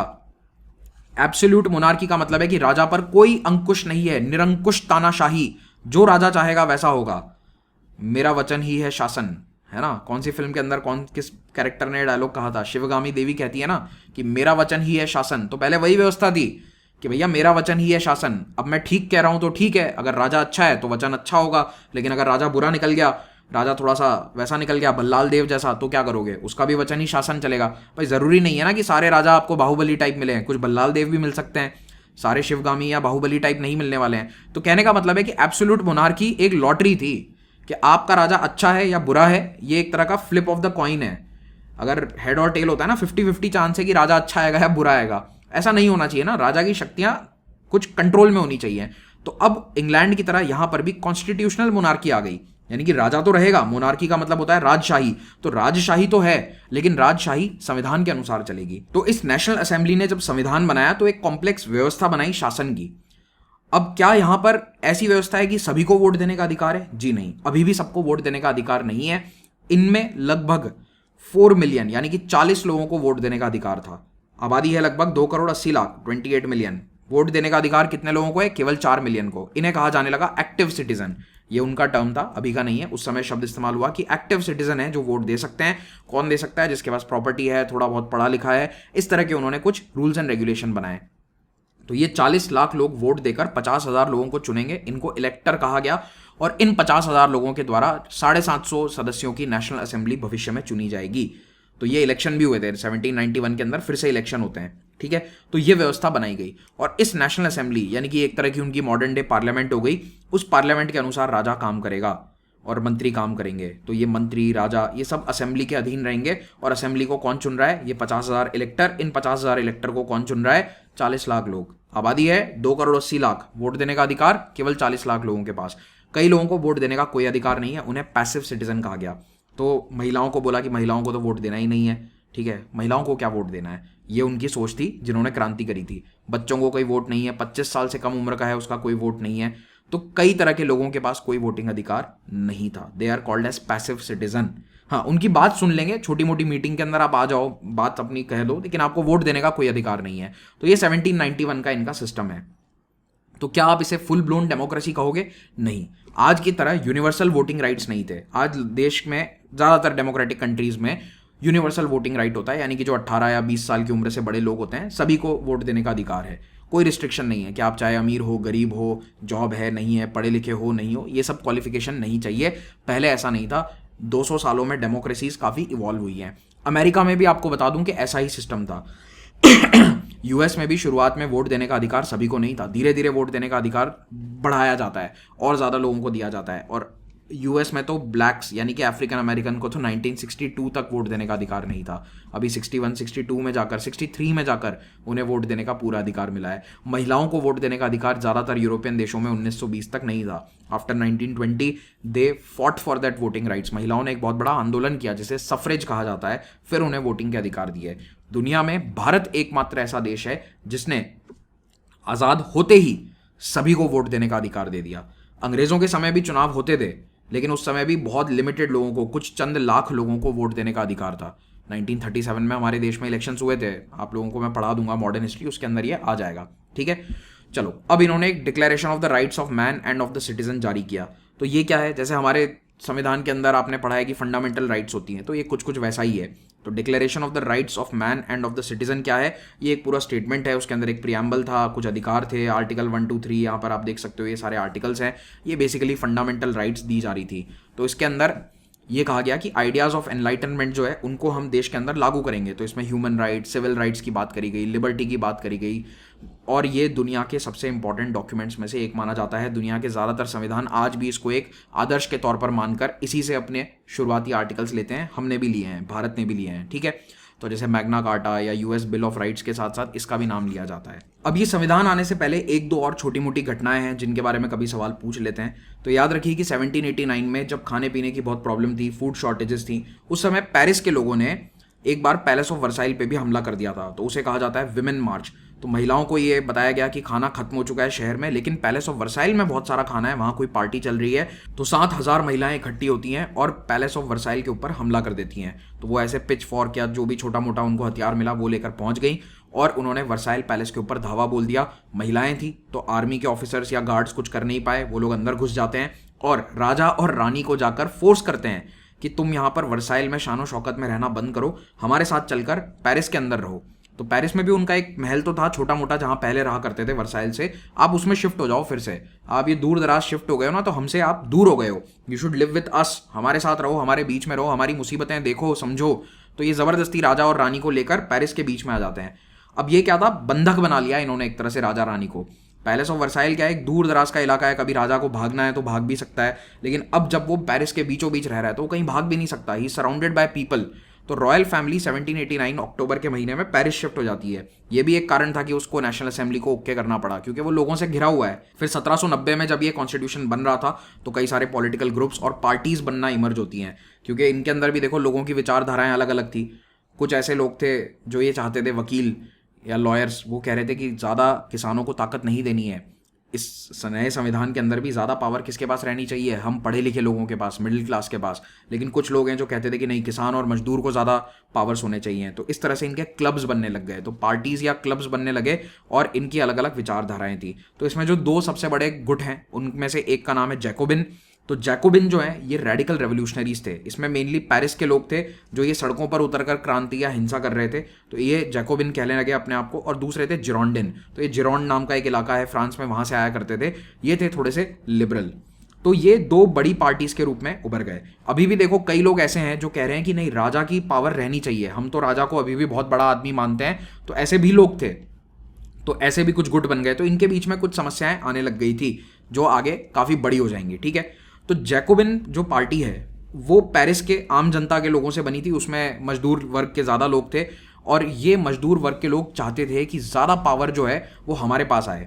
और ये कह रहे थे, जैकोबिन वाले क्या कहते थे कि इस क्रांति के बाद भी, यानी कि 1789 और 91 के घटनाक्रम के बीच में ज़्यादातर पावर कॉन्स्टिट्यूशन बनाने वाली संस्था नेशनल असेंबली में भी अमीर और मिडिल क्लास ने ले लिया है। तो ये जो अमीर वर्ग है, जो राजा नहीं है लेकिन थोड़ा सा राजा से नीचे है, ये लोगों के हाथ में सत्ता चली गई है। तो ये तो कहते थे कि हमारी क्रांति अभी भी पूरी नहीं हुई है, इनसे भी सत्ता हम छीन कर रहेंगे। तो ये जैकोबिन्स काफ़ी ज़्यादा हावी हो गए और इनको रेडिकल माना जाने लगा। तो रेडिकल यानी कि ये किसी भी हद तक जा सकते थे कुछ भी करने के लिए। इनका एक मेन लीडर बनकर उभरता है मैक्सिमिलियन डी रॉबेस्पियर। तो ये मैक्सिमिलियन डी रॉबेस्पियर किसका नेता है? जैकोबिन्स का लीडर है। और इन जैकोबिन्स को कई बार सान-क्यूलॉट्स भी कहा जाता था। सान-क्यूलॉट कुछ नहीं है, एक पैंट होती है जो घुटनों तक पहनी जाती है। जैसे इस फोटो के अंदर अगर आप देखेंगे तो ये सारे जो लोग हैं ये घुटनों तक की पैंट पहनते हैं। तो बेसिकली ये वर्किंग क्लास का एक सिंबल होता था, क्योंकि जो आदमी काम करता है कीचड़ में, सड़क पर, तो वो पूरी फुल लेंथ की पैंट नहीं पहनता था, वो यहाँ घुटनों तक की पैंट्स पहना करते थे। तो अगर किसी को सान-क्यूलॉट कहा जा रहा है तो वो इनडायरेक्टली आप कह रहे हो कि ये वर्कर है, ये मजदूर वर्ग से आता है, और यही जैकोबिन्स होते थे। तो इनको मतलब दूसरे लोग, दूसरे वर्ग के लोग कहने लगे, अरे ये तो वो हैं सान-क्यूलॉट, आधी पैंट पहनने वाले, आधी पतलून वाले, ऐसे इनको डिराइजिवली कहा जाता था। लेकिन इन्होंने इसको बना लिया कि गर्व से कहो कि हम सान-क्यूलॉट हैं। ओके, तो ये जैकोबिन एक बहुत बड़ा वर्ग बन जाता है, एक बड़ी पॉलिटिकल पार्टी बन जाती है। ओके, अब 1791 में जब ये कॉन्स्टिट्यूशन बनकर तैयार हो गया और धीरे धीरे जैकोबिन्स हावी हो रहे थे, तो किंग लुई भागने की कोशिश करता है। ये अपने ससुराल जाने की कोशिश करता है। ऑस्ट्रिया हंगरी एम्पायर, जहाँ से उसकी वाइफ आती थी मैरी एंटोइनेट, ये उस देश भागने वाला था। तो ये पेरिस से चुपचाप निकलता है, घोड़े की बग्घी में बैठता है, और ये बग्घी फ्रांस के बॉर्डर तक पहुंच जाती है। लेकिन बॉर्डर पे एक गार्ड उसको पहचान जाता है। अब याद रखिए उस समय कोई फोटो वोटो कुछ नहीं होते थे, पेंटिंग्स होती थी बस, और राजा को पहचानना बड़ा मुश्किल है, because not everybody has met the king. आम जनता राजा को नहीं देख सकती, पर किस्मत से एक सैनिक वहाँ बॉर्डर पे तैनात था, उसने लुई 16 को देखा हुआ था, तो वो पहचान गया। तो वरना तो ये बॉर्डर क्रॉस कर ही जाते। तो वो पहचान गया, तो उन्हें रोक लिया गया और इन्हें फिर से भेजा गया पेरिस। अब जनता इनसे और नाराज हो जाती है कि भैया तुम ऊपर ही ऊपर से तो ये कह रहे हो कि you are with the revolution, तुम खुद कह रहे हो कि संविधान बने, और दूसरी तरफ तुम भागने की कोशिश कर रहे हो। तो भागकर क्या कर रहे थे तुम?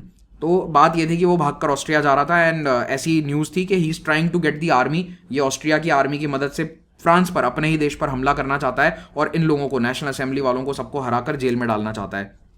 तो ये बात जब फैलती है तो लोग किंग से और नाराज हो जाते हैं। तो अब लोग कहने लगे, खास करके जैकोबिन्स कहने लगे कि भैया ये मोनार्की को हटाओ, राजशाही को पूरी तरह से हटाकर रिपब्लिक बना दिया जाए देश को। रिपब्लिक मतलब एक ऐसा देश जहां पर हेड ऑफ स्टेट राजा नहीं होगा, एक चुना हुआ व्यक्ति होगा, जैसे हमारे देश में होता है। इंडिया में there is no king, we have a president as the head of state. तो वैसा बना दिया जाए। हालांकि ये अभी हुआ नहीं। तो कॉन्स्टिट्यूएंट असेंबली जो है वो अभी भी राजा को हटाना नहीं चाह रही है। क्यों? क्योंकि उस असेंबली के अंदर अभी भी ज्यादातर लोग कौन है? वो पढ़े लिखे मिडिल क्लास वाले वो लोग हैं। तो वो अभी भी राजा का सम्मान करते हैं, और उन्हें पता है कि भैया पावर राजा से निकलकर हमारे हाथ में चाहिए। हम नहीं चाहते कि ये मजदूरों और किसानों के हाथ में पूरी पावर चली जाए।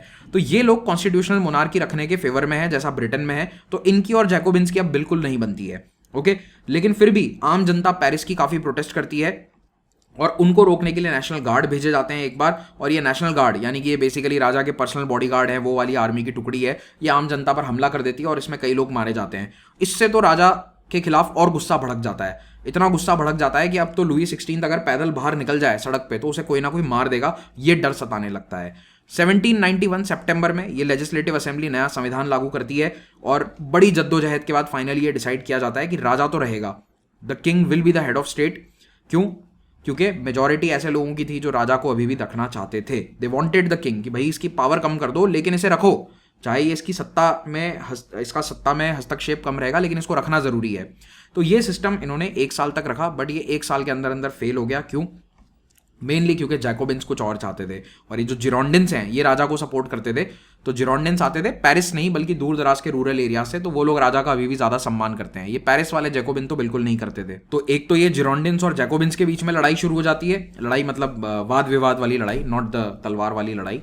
और दूसरा, लुई चुपचाप सीक्रेटली अभी भी दूसरे राजाओं से चिट्ठी लिखकर उनसे मदद मांग रहा है, खास करके अपने ससुराल ऑस्ट्रिया हैब्सबर्ग डायनेस्टी से। अब पड़ोस के जितने भी राजा हैं वो इस क्रांति से काफी डरे हुए थे।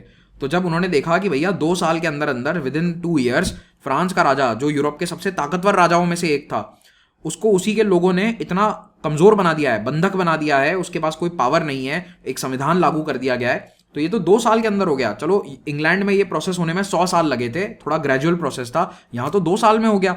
तो इसीलिए अब पड़ोसी जो हैं ये सब फ्रांस के खिलाफ हो जाते हैं, मतलब ये इन रेवोल्यूशन के खिलाफ हो जाते हैं और ये नेशनल असेंबली के खिलाफ होते हैं और ये कोशिश करते हैं कि फ्रांस में फिर से राजा को गद्दी पर बिठा दिया जाए। तो ऑस्ट्रिया जो लुई का ससुराल था और प्रशिया, प्रशिया यानी कि जर्मनी का एक बहुत बड़ा साम्राज्य था, वो लोग घोषणा कर देते हैं कि हम फ्रांस के राजा के फेवर में, we are in the favour of monarchy and against this national assembly, against this constitution. और ये ऐसी एक घोषणा करते हैं जिसको कहा जाता है डिक्लेरेशन ऑफ पिलनिट्स, सॉरी नॉट पिलेंट्स। तो ये दो बड़ी ताकतें, यूरोप के दो बड़े साम्राज्य ये घोषणा कर देते हैं कि हम फ्रांस के राजा के फेवर में हैं और कॉन्स्टिट्यूशन के खिलाफ हैं, और दोनों मिलकर फ्रांस पर हमला कर देते हैं। ये बात है अप्रैल 1792 की। 1792 में ये पहली लड़ाई शुरू होती है। तो इन लड़ाइयों को कई बार रेवोल्यूशनरी वॉर कहा जाता है। अगले 7 साल तक फ्रांस के अंदर भी क्रांति चल रही है और फ्रांस लगातार अपने बॉर्डर पर भी पड़ोसियों से लड़ेगा। कारण आपने देख लिया, पहली लड़ाई शुरू होने का कारण क्या है कि ऑस्ट्रिया और प्रशिया इस रेवोल्यूशन के खिलाफ है। अच्छा, उन्हें क्या डर है? क्या वो अपने जमाई बाबू या दामाद के पीछे इतना लड़ाई लड़ रहे हैं? नहीं, उन्हें डर यह है कि अगर फ्रांस की क्रांति सक्सेसफुल हो गई, अगर वहां पर राजा को हटाकर जनता का शासन आ गया, तो कल को हमारे देश में भी यही होगा। If it happens in one country, it happens in other countries also. पड़ोस में भी होगा ही होगा, 100% होगा। तो वो उसे रोकना चाहते थे, पहले से रोकना चाहते थे। तो ये उस समय यूरोप का नक्शा है। ये हैब्सबर्ग एम्पायर है, one of the most powerful empires of Europe. ये यहाँ पर प्रशिया है जो जर्मनी का सबसे बड़ा एम्पायर हुआ करता था। फिर उसके अलावा जर्मनी में और भी छोटे छोटे बहुत सारे स्टेट्स हैं, लेकिन सबसे ताकतवर प्रशिया था। फिर हैब्सबर्ग है। इटली पूरा छोटे छोटे साम्राज्यों में बटा हुआ है, और एक बड़ा पावर है इंग्लैंड, ब्रिटेन, और फिर था फ्रांस। तो यहाँ पर ये जो पड़ोसी है ना, इंग्लैंड वाले भी काफ़ी डरे हुए थे, लेकिन ये डायरेक्ट हमला अभी नहीं करेंगे, बाद में करेंगे। तो प्रशिया और सबसे पहले ऑस्ट्रिया, ये दोनों मिलकर फ्रांस पर हमला कर देते हैं और ये लड़ाई शुरू हो जाती है। और लकीली फ्रांस इस लड़ाई के अंदर हावी होता है। अब आप देखो कि देश में राजा जो है उसकी चल नहीं रही है, फिर भी उसकी जो आर्मी है वो इतनी अच्छी है। By the way, France had a great army. France की आर्मी उस समय यूरोप में सबसे एडवांस्ड आर्मी थी। इतनी अच्छी, well discipline, well trained army थी कि ये आर्मी लड़ाइयाँ जीतती जाती है, एक के बाद एक ये लोग लड़ाई जीतते जाएंगे। ओके, 1792 के अगस्त में क्या होता है कि ये किंग और उसके परिवार पर पेरिस के अंदर रेडिकल्स हमला कर देते हैं। जब उसके ऊपर हमला करा गया, क्यों करा गया था हमला? क्योंकि उस पर आरोप लगा कि तुम ऑस्ट्रिया को सपोर्ट कर रहे हो, तुम्हारे कारण हमारे देश पर हमला हुआ है, तुम्हारे ससुराल वाले हमारे देश पर हमला कर रहे हैं तुम्हें गद्दी पर बिठाने के लिए। तो लोग जाकर उसी के ऊपर हमला कर देते हैं। हालांकि वो मरता नहीं है, बच जाता है, लेकिन इसके बाद राजा को एक्चुअली में जेल में डाल दिया जाएगा और उसे अब राजा के पद से भी हटा दिया गया। तो राजा किंग लुई 16 पर यह आरोप लगता है कि तुम अपने ही देश के खिलाफ क्या कर रहे हो, ऑस्ट्रिया का सपोर्ट कर रहे हो, तुम अंदर खाने ऑस्ट्रिया का सपोर्ट कर रहे हो, तुम चाहते हो कि फ्रांस हार जाए। तो अगर एक राजा अपने ही देश को हराना चाहता है तो फिर वो राजा कैसे रहेगा? तो ये जो नेशनल असेंबली थी ये अपने ही राजा को हटा देती है, मोनार्की इज सस्पेंडेड, और उसे जेल में डाल दिया जाता है। ठीक है, लेजिस्लेटिव असेंबली भी सस्पेंड हो जाती है। क्यों? क्योंकि उसका काम था देश का संविधान बनाना। संविधान बन गया है तो ये कहते हैं कि अब संविधान बन चुका है तो अब फिर से नए इलेक्शन करवाओ, there should be a fresh election. और इस बार एक रिपब्लिक के रूप में संविधान काम करेगा, देश रिपब्लिक के रूप में काम करेगा और एक नई सरकार बनेगी। तो इलेक्शंस अनाउंस किए जाते हैं, लुई को जेल में डाल दिया जाता है और लुई के खिलाफ एक मुकदमा भी चलता है। तो देश में नए चुनाव हुए, नई सरकार बनकर आती है, एक नई असेंबली बनती है, और इधर लुई के खिलाफ, राजा के खिलाफ कोर्ट में मुकदमा चलता है। और एक्चुअली वो कोर्ट नहीं था, वो कोर्ट यही जो चुने हुए लोग हैं, मतलब जो पार्लियामेंट में चुनकर आ रहे हैं, असेंबली के सदस्य हैं, वही अदालत का काम करते हैं और वो लोग इसे फांसी की सज़ा दे देते हैं जनवरी 1793 में। तो उसे, राजा को फांसी की सज़ा दी जा रही है। जो आदमी 1791 तक पूरी तरह से पावर में था, उसने खुद कहा था कि कॉन्स्टिट्यूशनल मोनार्की मुझे स्वीकार है, 1.5 साल के अंदर अंदर स्थिति इतनी बदल गई कि उसे फांसी की सज़ा दे दी जाती है और उसे बीच चौराहे पर खड़ा करके गला काट के मार दिया जाता है। ये यूरोप के इतिहास में पहली बार हुआ था कि जनता ने किसी राजा को मार दिया हो। राजा तो मारे जाते थे, लेकिन मोस्टली राजा है तो लड़ाइयों में मारे गए, या फिर उन्हीं के किसी आदमी ने उसकी हत्या कर दी, इंटरनल कोई असैसिनेशन हो गया, कोई चुपके से किसी ने मार दिया, भीतराघात हो गया, किसी भाई ने राजा को मार दिया, ये सब बड़ा कॉमन था। लेकिन आम जनता ने कोर्ट में, अदालत के माध्यम से एक राजा को मार दिया हो, ऐसा यूरोप के इतिहास में नहीं हुआ था। पहली बार लुई 16 को बीच चौराहे पर गियोटीन से मारा जाता है। तो ये गियोटीन या गिलेटीन जो कहना है कह लो इसे, दोनों ही प्रोनाउंसिएशन सही है। ये एक बहुत ही ज़बरदस्त आविष्कार था। एक डॉक्टर था जिसका नाम था डॉक्टर गियोटीन, उसका सरनेम था गिलोटीन, उसके पीछे इस औजार को ये नाम दिया गया। तो कहा जाता है कि ये फांसी से बड़ा अच्छा था। फांसी के अंदर क्या होता है ना, कई बार फांसी पूरी तरह से लग नहीं पाती तो लोग मरते नहीं है, तो उसमें तड़प तड़प के मौत होती है 8-10 मिनट बाद। लेकिन इसमें गियोटिन के अंदर तो बस यहाँ ऊपर से एक ब्लेड गिरेगी और वो ब्लेड गिरते ही गला कट जाता था। तो एक यहाँ पर ज़बरदस्त ब्लेड होती है, वो ब्लेड ऐसे नीचे गिरती है स्पीड के अंदर, ग्रेविटी के कारण, और उसमें सीधा गला कट जाता है। तो ये था गियोटिन, तो इसे गियोटिन कर दिया गया। और धीरे धीरे इतने लोग गियोटिन करे जाएंगे that this will become a verb, that Louis 16 was guillotined, it became a verb, है ना, नाउन की जगह वर्ब बन जाएगा। अगर ये फ़र्क नहीं समझ में आया तो थोड़ा अंग्रेजी पे मेहनत कर लीजिए, अब मैं बहुत ज़्यादा इंग्लिश आपको नहीं पढ़ा सकता। अच्छा, इस बीच में चल रहा है वॉर ऑफ फर्स्ट कोएलिशन। ये क्या है? अब बहुत सारी लड़ाइयाँ होंगी, फ्रांस अपने पड़ोसियों से लड़ाई लड़ेगा अगले 10 साल तक, तो इसमें इसे फर्स्ट कोएलिशन कहा जाता है। तो फ्रांस के खिलाफ कई देशों ने मिलकर एक कोएलिशन बनाया, उन्होंने एक गठजोड़ किया, और इस कोएलिशन में थे इंग्लैंड, डच यानी कि नीदरलैंड, उनके उत्तरी पड़ोसी फ्रांस के, दक्षिण का पड़ोसी स्पेन, और ये भी ऑस्ट्रिया और प्रशिया को ज्वाइन कर लेते हैं जो पहले से लड़ाई लड़ रहे हैं, और ये सब मिलकर फ्रांस पर चारों तरफ से हमला हो जाता है। 4 दिशाओं से, आप देखो इस मैप के अंदर, इधर स्पेन इनके खिलाफ है, इंग्लैंड खिलाफ है, नीदरलैंड्स खिलाफ है, और प्रशिया और हैब्सबर्ग तो पहले से कर रहे थे। हर तरफ से फ्रांस के ऊपर हमला होता है, लेकिन अगेन फर्स्ट कोएलिशन की लड़ाई के अंदर भी फ्रांस जीत जाता है। तो फ्रांस की आर्मी इस समय अलग ही लेवल पर ऑपरेट कर रही थी, और इन्हीं लड़ाइयों के अंदर एक बहुत ही नौजवान ऑफिसर अपनी ब्रेवरी, अपनी वीरता से सबको एकदम इंप्रेस कर देता है, और उसका नाम था Napoleon. He was hardly 25-24 years old. ठीक है, नेपोलियन जो है वो 1799 में 30 साल का हुआ था। तो आप कैलकुलेट कर लो कि अभी इन लड़ाइयों के अंदर वो एक जवान अधिकारी है, 23-24 साल का है, और वो धीरे धीरे प्रमोशन पा रहा है, क्योंकि इस लड़ाई में फर्स्ट कोएलिशन, सेकंड कोएलिशन की लड़ाइयों में उसने काफ़ी अच्छा प्रदर्शन किया था, और उसी ने कई लड़ाइयाँ जिताई थी। ऐसा नहीं कि पूरी आर्मी की कमान उसके पास है, he was like a captain, लेकिन कई इंपॉर्टेंट लड़ाइयाँ उस नेपोलियन नाम के अधिकारी ने इनको जिता दी। ठीक है, इसी फर्स्ट कोएलिशन के युद्ध के दौरान एक गाना लिखा गया जो आज भी फ्रांस का नेशनल एंथम है, और इसका नाम है ला मार्सेया। ठीक है, it is the national anthem of France, written by Claude Delisle. इसका नाम याद रख लेना, कभी पूछ लें तो। और ये क्यों लिखा गया था? मार्से, जो फ्रांस का एक इंपॉर्टेंट शहर है, वहाँ के लोगों को इंस्पायर किया जा रहा है कि आप जाओ और लड़ो, नौजवानों, फौज में भर्ती हो, जाकर ऑस्ट्रिया और दूसरे इन्वेडर्स के साथ लड़ो। तो this is a song sung by the soldiers marching from the city of मार्से। ये आज भी इनका नेशनल एंथम है। अब 1793 के अंदर हम आ जाते हैं, और अब कॉन्स्टिट्यूशनल मोनार्की से देश बन चुका है रिपब्लिक। क्यों? क्योंकि जनवरी 1793 में किंग लुई 16 को फांसी दे दी गई थी, गियोटिन कर दिया गया था, और वैसे भी उसको देखो सितंबर 92 में हटा दिया था पावर से। तो टेक्निकली तो वो 1792 से ही फ्रांस एक मोनार्की थी, कॉन्स्टिट्यूशनल मोनार्की की बजाय रिपब्लिक बन गया था। फर्क समझ में आ रहा है ना आपको? मोनार्की मतलब राजशाही, तो राजशाही तो सितंबर 1792 में खत्म कर दी गई थी। 4-5 महीने बाद लुई को फांसी भी दे दी गई, और अब फ्रांस पूरी तरह से रिपब्लिक बन चुका है। और इस समय एक नई सरकार आती है, मैंने आपको बताया था कि चुनाव हुए थे, और एक नई सरकार बनती है जिसको कहा जाता है नेशनल कन्वेंशन।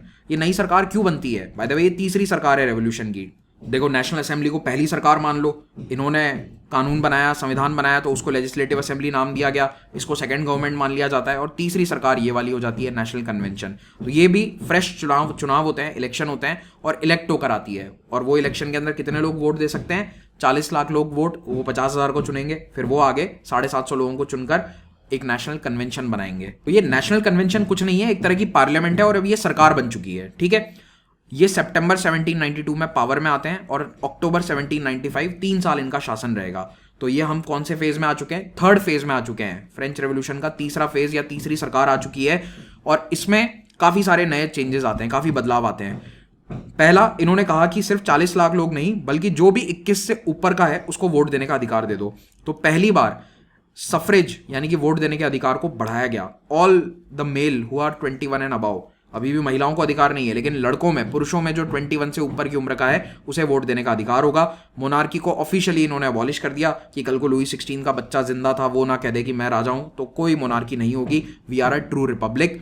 फिर इन्होंने क्या करा कि नेशनल कन्वेंशन के अंदर भी एक छोटी सी कैबिनेट जैसी संस्था बन गई। उसको कैबिनेट लिख मत देना, बस आपको समझाने के लिए बता रहा हूं कि जैसे आज के समय में कैबिनेट होता है, वैसे ही यहां पर एक छोटा सा ग्रुप बन जाता है जिसको कहते हैं कमेटी ऑफ पब्लिक सेफ्टी, और ये मेजर डिसीजन लेने लगे। अब ये कमेटी ऑफ पब्लिक सेफ्टी तानाशाह की तरह काम करने लग गई कुछ समय बाद, और इस कमेटी के अंदर ज्यादातर डोमिनेट करने वाले लोग थे जैकोबिन।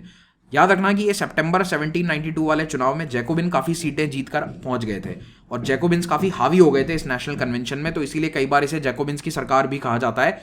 और इसमें भी खास करके Jacobins committee of public safety में काफी ज़्यादा थे संख्या में, और ये कमिटी ऑफ पब्लिक सेफ्टी ज़्यादातर मेजर डिसीजंस लेगी। और इसी पब्लिक सेफ्टी के द्वारा ये कहा जाने लगा कि जो भी क्रांति का दुश्मन है उसको फांसी चढ़ा दो, उसको गियोटिन कर दो तुरंत। और क्रांति का दुश्मन कौन है? कोई जज कुछ नहीं है, जिसको हम कहेंगे क्रांति का दुश्मन वो बन गया क्रांति का दुश्मन। तो ये भी अपने आप में तानाशाह बन गए थे। इन्होंने तानाशाही हटाई राजा की, और 20-50 लोगों की तानाशाही आ जाती है एक आदमी की जगह, अब ये 50 लोगों की तानाशाही है। तो इसको कहा जाता है रेन ऑफ टेरर। ये वाला जो फेज है फ्रेंच रेवोल्यूशन का, इसे आतंक का शासन कहा जाता है, रेन ऑफ टेरर 1793 और 94 में। क्यों? क्योंकि जिसको भी एक शब्द कहते हुए सुन लिया कि अरे ये नए क्रांतिकारी तो देखो कुछ कर नहीं पा रहे, इसको जेल में डालो। आप मान लो कि एक पेरिस के आम दुकानदार हैं, आपने गलती से अपने पड़ोसी से ये बात कह दी कि यार 1789 में देखो खाने पीने की किल्लत थी, लेकिन स्थिति 1793 में भी कोई खास सुधरी नहीं है। ये क्रांतिकारियों ने आखिर हासिल क्या किया, ये सरकार कर क्या रही है? अगर इतना सा भी आपने बोल दिया और किसी व्यक्ति ने आपकी कंप्लेन कर दी, आपको सीधा गियोटिन कर दिया जाएगा। इन्होंने कहा कि जो क्रांति के खिलाफ एक शब्द भी बोल रहा है वो क्रांति का दुश्मन है, he is the enemy of the revolution, ये कहकर उन्हें गियोटिन किया जाता था। इसीलिए इसे रेन ऑफ टेरर कहते थे। तो बेसिकली ये जैकोबिन अपने पॉलिटिकल दुश्मनों को किनारे कर रहे थे, ठिकाने लगा रहे थे। वाई? क्योंकि इन्होंने बहुत सारे लोगों को फांसी दी, 16,000 लोगों को मार दिया गया। इमेजिन 16,000 पॉलिटिकल प्रिजनर्स को मार दिया गया जस्ट बिकॉज वो रेवोल्यूशन के खिलाफ उन्होंने कोई शब्द कह दिया, कोई अखबार में लेख लिख दिया, थोड़ा बहुत सरकार की आलोचना कर दी। तो जेल वेल में नहीं डाला, जेल में डाल के तुरंत उनको गियोटिन किया गया। और इसको कहा जाता है कई बार थर्मिडोरियन रिएक्शन। अब ये थर्मिडोरियन का क्या मतलब है? तो देखो फ्रेंच रेवोल्यूशन में जब ये नई सरकार आई तो इन्होंने एक नया कैलेंडर जारी कर दिया था, और उस कैलेंडर के अंदर एक महीना होता था थर्मिडोर। थर्मिडोर जुलाई का महीना है बेसिकली, उस महीने के अंदर ये सारा काम शुरू हुआ था, तो इसीलिए इसको कई बार थर्मिडोरियन रिएक्शन कहते हैं। ठीक है, तो ये जो टेरर है, ये कई लोगों ने कहा कि ये तो आतंक है, सरकार का आतंक चल रहा है, सरकार आतंकित कर रही है आम जनता को। लेकिन सरकार कह रही है कि नहीं, हम उन लोगों को ठिकाने लगा रहे हैं जो क्रांति के दुश्मन है। लेकिन क्रांति का दुश्मन तो 16,000 लोग बन गए ना, तो बहुत सारे लोगों को गियोटिन किया गया। और इस समय सारी पावर इस आदमी के हाथ में आ गई। ये आदमी जो पहले से था, नेशनल असेंबली में भी था, he was there in the politics since the beginning. ये पेरिस के अंदर एक बहुत ही इन्फ्लुएंशियल व्यक्ति था, मैक्सिमिलियन रॉबेस्पियर। और मेनली ये सारे लोगों को मरवाया गया था रॉबेस्पियर के इशारों पर। लेकिन स्थिति इतनी खराब हो गई कि 1794 आते आते रॉबेस्पियर के अपने साथी ये कहने लगे कि भाई साहब ये आदमी काबू से बाहर हो रहा है, किसी को भी गियोटिन कर देता है, समय आ गया है, इसको जेल में डाला जाए। तो रॉबेस्पियर के साथी, ये जो कमिटी के मेंबर्स थे, ये एक दिन अचानक से निर्णय लेते हैं कि रॉबेस्पियर को भी गियोटिन कर दिया जाए। तो रॉबेस्पियर ने जिस गियोटिन पे 16,000 लोगों को भेजा था जुलाई 1794 में, उसे भी गियोटिन कर दिया जाता है। बाय द वे, इसी नेशनल कन्वेंशन की सरकार ने मैरी एंटोनेट को भी फांसी दे दी, उसको भी मार दिया गया। She was also guillotine. क्यों? बेचारी वो तो कुछ पावर में भी नहीं थी। उसके पति को तो जनवरी 1793 में मार दिया गया था, उसके कुछ महीने बाद उसको भी गियोटिन पर चढ़ा दिया। क्या कहकर? कि ये अभी भी ऑस्ट्रिया के राजा को सपोर्ट कर रही है, अपने मायके वालों को इन्वाइट कर रही है कि आप आकर फ्रांस पे हमला करो। तो इसको तो ऐसे ही बिना बात के इसको मार दिया। ठीक है, Mary Antoinette was also executed. और जितने भी चर्च हैं उनको तो डिस्ट्रॉय कर दिया इन लोगों ने, इन्होंने चर्चेस को तोड़ दिया, क्लोज डाउन कर दिया कई चर्चेस को। तो पोप और ज़्यादा नाराज हो गए। तो नेशनल कन्वेंशन की सरकार का जो समय था, ये एक ट्रांजिशन फेज है जो काफ़ी अजीब सा समय था। लोग कह रहे थे कि ये क्रांति हुई, लेकिन क्रांति में तो चीज़ें और बदतर हो गई, ना तो कोई खाना सस्ता हुआ, ना कोई हमारे लिए अनाज बहुत ज़्यादा उपलब्ध हो गया। हाँ, ये ज़रूर है कि पहले राजा की तानाशाही थी, अब ये कम से कम 50 लोग मिलकर अपनी तानाशाही चला रहे हैं। और उसमें भी एक आदमी काफ़ी ताकतवर था, रॉबेस्पियर, लेकिन वो इतना ज़्यादा निरंकुश हो गया कि उसी के साथी उसके खिलाफ होकर उसे मरवा देते हैं। तो ये कहानी थी रॉबेस्पियर की। और मैरी एंटोनेट को भी एग्जीक्यूट कर दिया गया था। ये वो गियोटिन है। तो देखिए, मैक्सिमिलियन डी रॉबेस्पियर को जब गियोटिन किया जा रहा है तो कुछ लोग नाच रहे हैं इस पेंटिंग में। क्यों नाच रहे हैं? क्योंकि ये वो लोग हैं, ये वो आम आदमी के परिवार वाले हैं जिसने कभी क्रांति के खिलाफ 2 शब्द कह दिए और उसको गियोटिन कर दिया गया था। तो रॉबेस्पियर के खिलाफ गुस्सा बहुत बढ़ गया।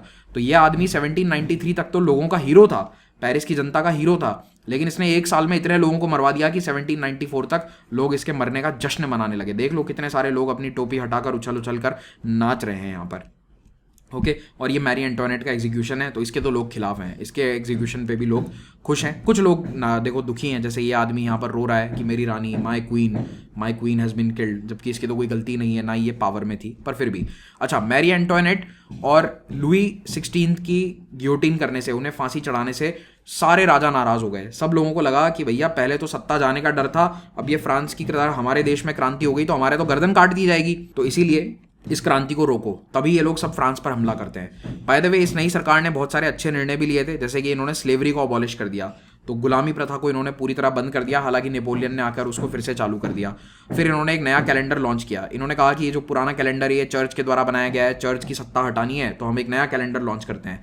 तो एक दिन में 10 घंटे, 1 घंटे में 100 मिनट और 1 हफ्ते में 10 दिन, ऐसा एक अजीब सा कैलेंडर इन्होंने बनाया। उसी में वो थर्मीडोर का महीना था, जिसके कारण वो थर्मीडोरियन रिएक्शन कहा जाता है। लेकिन ये नया कैलेंडर लोगों ने अपनाया नहीं, रिजेक्ट कर दिया, because it was impractical. Then there were a lot of food shortages due to war.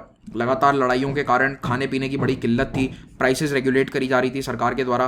Finally लोग जैकोबिन से इतना गुस्सा हो गए कि जैकोबिन्स को बैन कर दिया गया। जैकोबिन पार्टी वो फेल आउट ऑफ फेवर। लोगों ने कहा कि जैकोबिन्स को पकड़ पकड़ के मारेंगे, जहां सड़क पे दिख गए इन्हीं को मारो। और रॉबिस्पियर को तो एग्जीक्यूट कर ही दिया गया था, आपको मैंने बता दिया।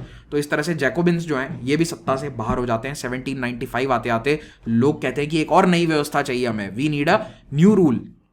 तो इस समय जो पिछले 3 साल से लोग चुपचाप बैठे थे, मिडिल क्लास वाले, लॉयर्स, थोड़े से अमीर लोग, मतलब उतने अमीर नहीं राजा जितने, पर राजा से जस्ट नीचे वाले लोग, वो कहते हैं कि आ गया मजा, आ गया स्वाद, देख ली तुमने डेमोक्रेसी चला के अपनी, कर दिया इन गरीबों के हाथ में देश को देकर कि क्या हुआ, दे दिया तुमने जैकोबिन्स को शासन, दे दिया तुमने वर्कर्स को, मजदूरों को शासन, आया मजा, 16,000 मरवा दिए उसने रॉबिस्पियर ने, तो इसीलिए भाई साहब सत्ता हमारे हाथ में दे दो। तो इसीलिए 1795 में एक नया संविधान लाया जाता है और इस बार सरकार पे कब्जा कर लिया एफ्लुएंट मिडिल क्लास ने। जो थोड़ा सा संभ्रांत वर्ग था, थोड़ा सा पढ़ा लिखा वर्ग था, वो इस बार सरकार को चला लेता है और ये फिर से रूल चेंज कर देते हैं। ये कहते हैं कि अगर आपके पास प्रॉपर्टी है तो ही आप वोट दे सकते हो। जो रूल आकर नेशनल कन्वेंशन ने बदल दिया था ना 21 वाला, उसको इन्होंने रिवर्स कर दिया और इन्होंने कहा कि अब 2 लेजिस्लेचर होंगे, बाई कैमरल लेजिस्लेचर होगा, जैसे कि अपर हाउस लोअर हाउस होते हैं वैसे ही 2 हाउसेज होंगे और एग्जीक्यूटिव बॉडी या फिर कह लो कि जो मेन सरकार चलाने वाले लोग हैं वो होंगे 5 और इनको हम कहेंगे डायरेक्टर। तो जैसे एक फिल्म का डायरेक्टर होता है वैसे ही सरकार के 5 डायरेक्टर होंगे और इसीलिए इसे कहा जाता है डायरेक्टरी शासन।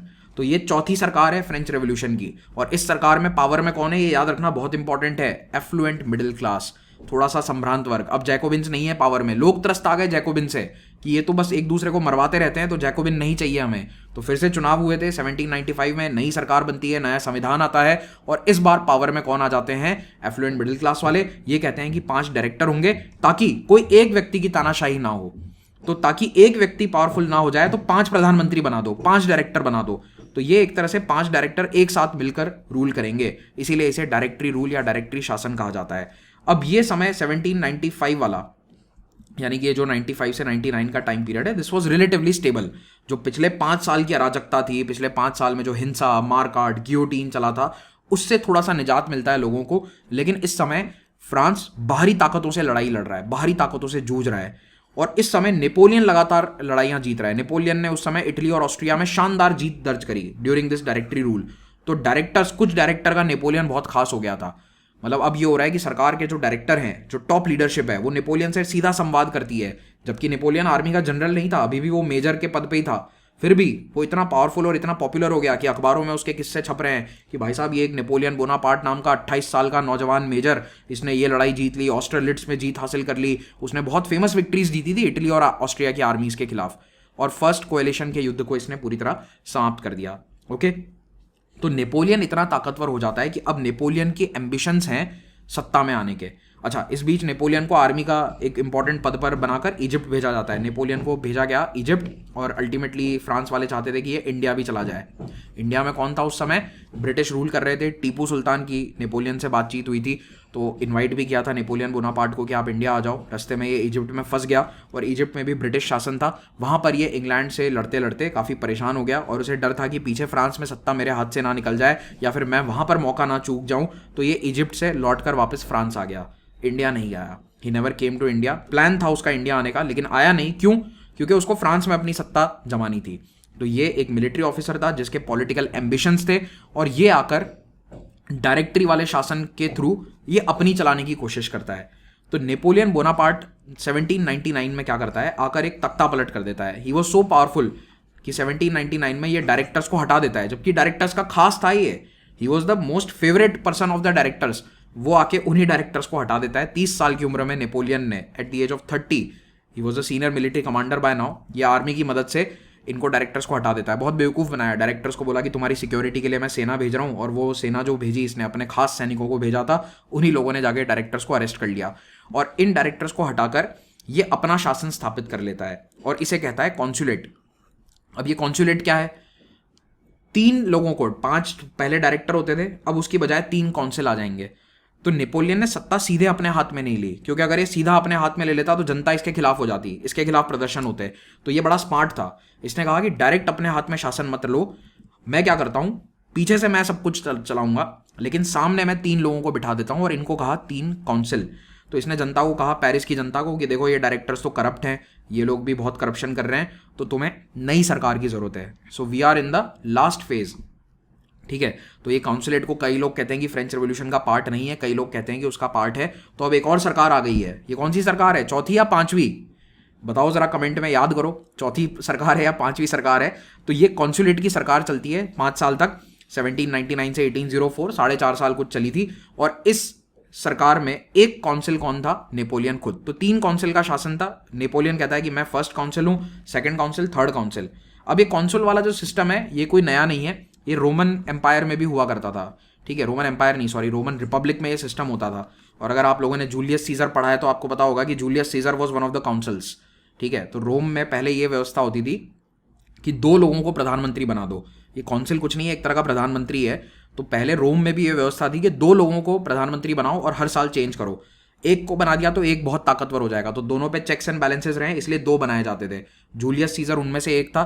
फिर उसने क्या करा, दूसरे काउंसिल को हटाकर अपने आप को बादशाह घोषित कर दिया, एम्परर घोषित कर दिया। That is how Roman republic became Roman empire. और यही कहानी वो शेक्सपियर के प्ले में भी लिखी हुई है, जो शायद आप में से कई लोगों ने सीबीएसई और आईसीएसई बोर्ड में पढ़ी होगी। ठीक है, तो ये सेम पुरानी व्यवस्था को नेपोलियन यहाँ कॉपी करता है। ये कहता है कि 3 काउंसिल बनाएंगे हम, उनमें से एक काउंसिल वो खुद बन गया। मतलब जनता को ये दिखाना चाह रहा है कि देखो अभी मैं पावर लेकर नहीं बैठा हूं, मेरे साथ और भी 2 लोग हैं। लेकिन एक्चुअली में चलती नेपोलियन की थी। और 4 साल बाद वो इतना आश्वस्त हो गया कि उसने दूसरे दोनों काउंसिल को हटाया, फायर कर दिया, उनको जेल में डाल दिया और अपने आप को बादशाह घोषित कर दिया। ही declared himself the emperor of France in 1804। और ये उस समय की एक पेंटिंग है। तो पहले देखो ये 3 काउंसिल बैठे हैं, इनमें बीच में नेपोलियन है, ये दूसरे 2 हैं, ये भी इसी के खास आदमी थे। और 3-4 साल बाद नेपोलियन ने इनको साइडलाइन करके अपने आप को बादशाह घोषित कर दिया, and he declares himself the emperor. तो फ्रांस, जहां पर पहले एक राजा था 1789 में, घुमा फिराकर 1804 में फिर से एक राजा आ गया। तो बदला क्या? जी हाँ, कुछ नहीं बदला। कई लोग कहते हैं कि एक राजा को हटाकर फ्रांस ने दूसरा राजा चुन लिया, लेकिन ये राजा लोगों में पॉपुलर था। Napoleon was very popular when he came to power. इसका विरोध नहीं होता है इतना, लोग इसके राजा बनने का स्वागत करते हैं। और वो जो बर्बन डायनेस्टी थी, उन लोगों का लोग विरोध करने लगे थे, बस ये फर्क है।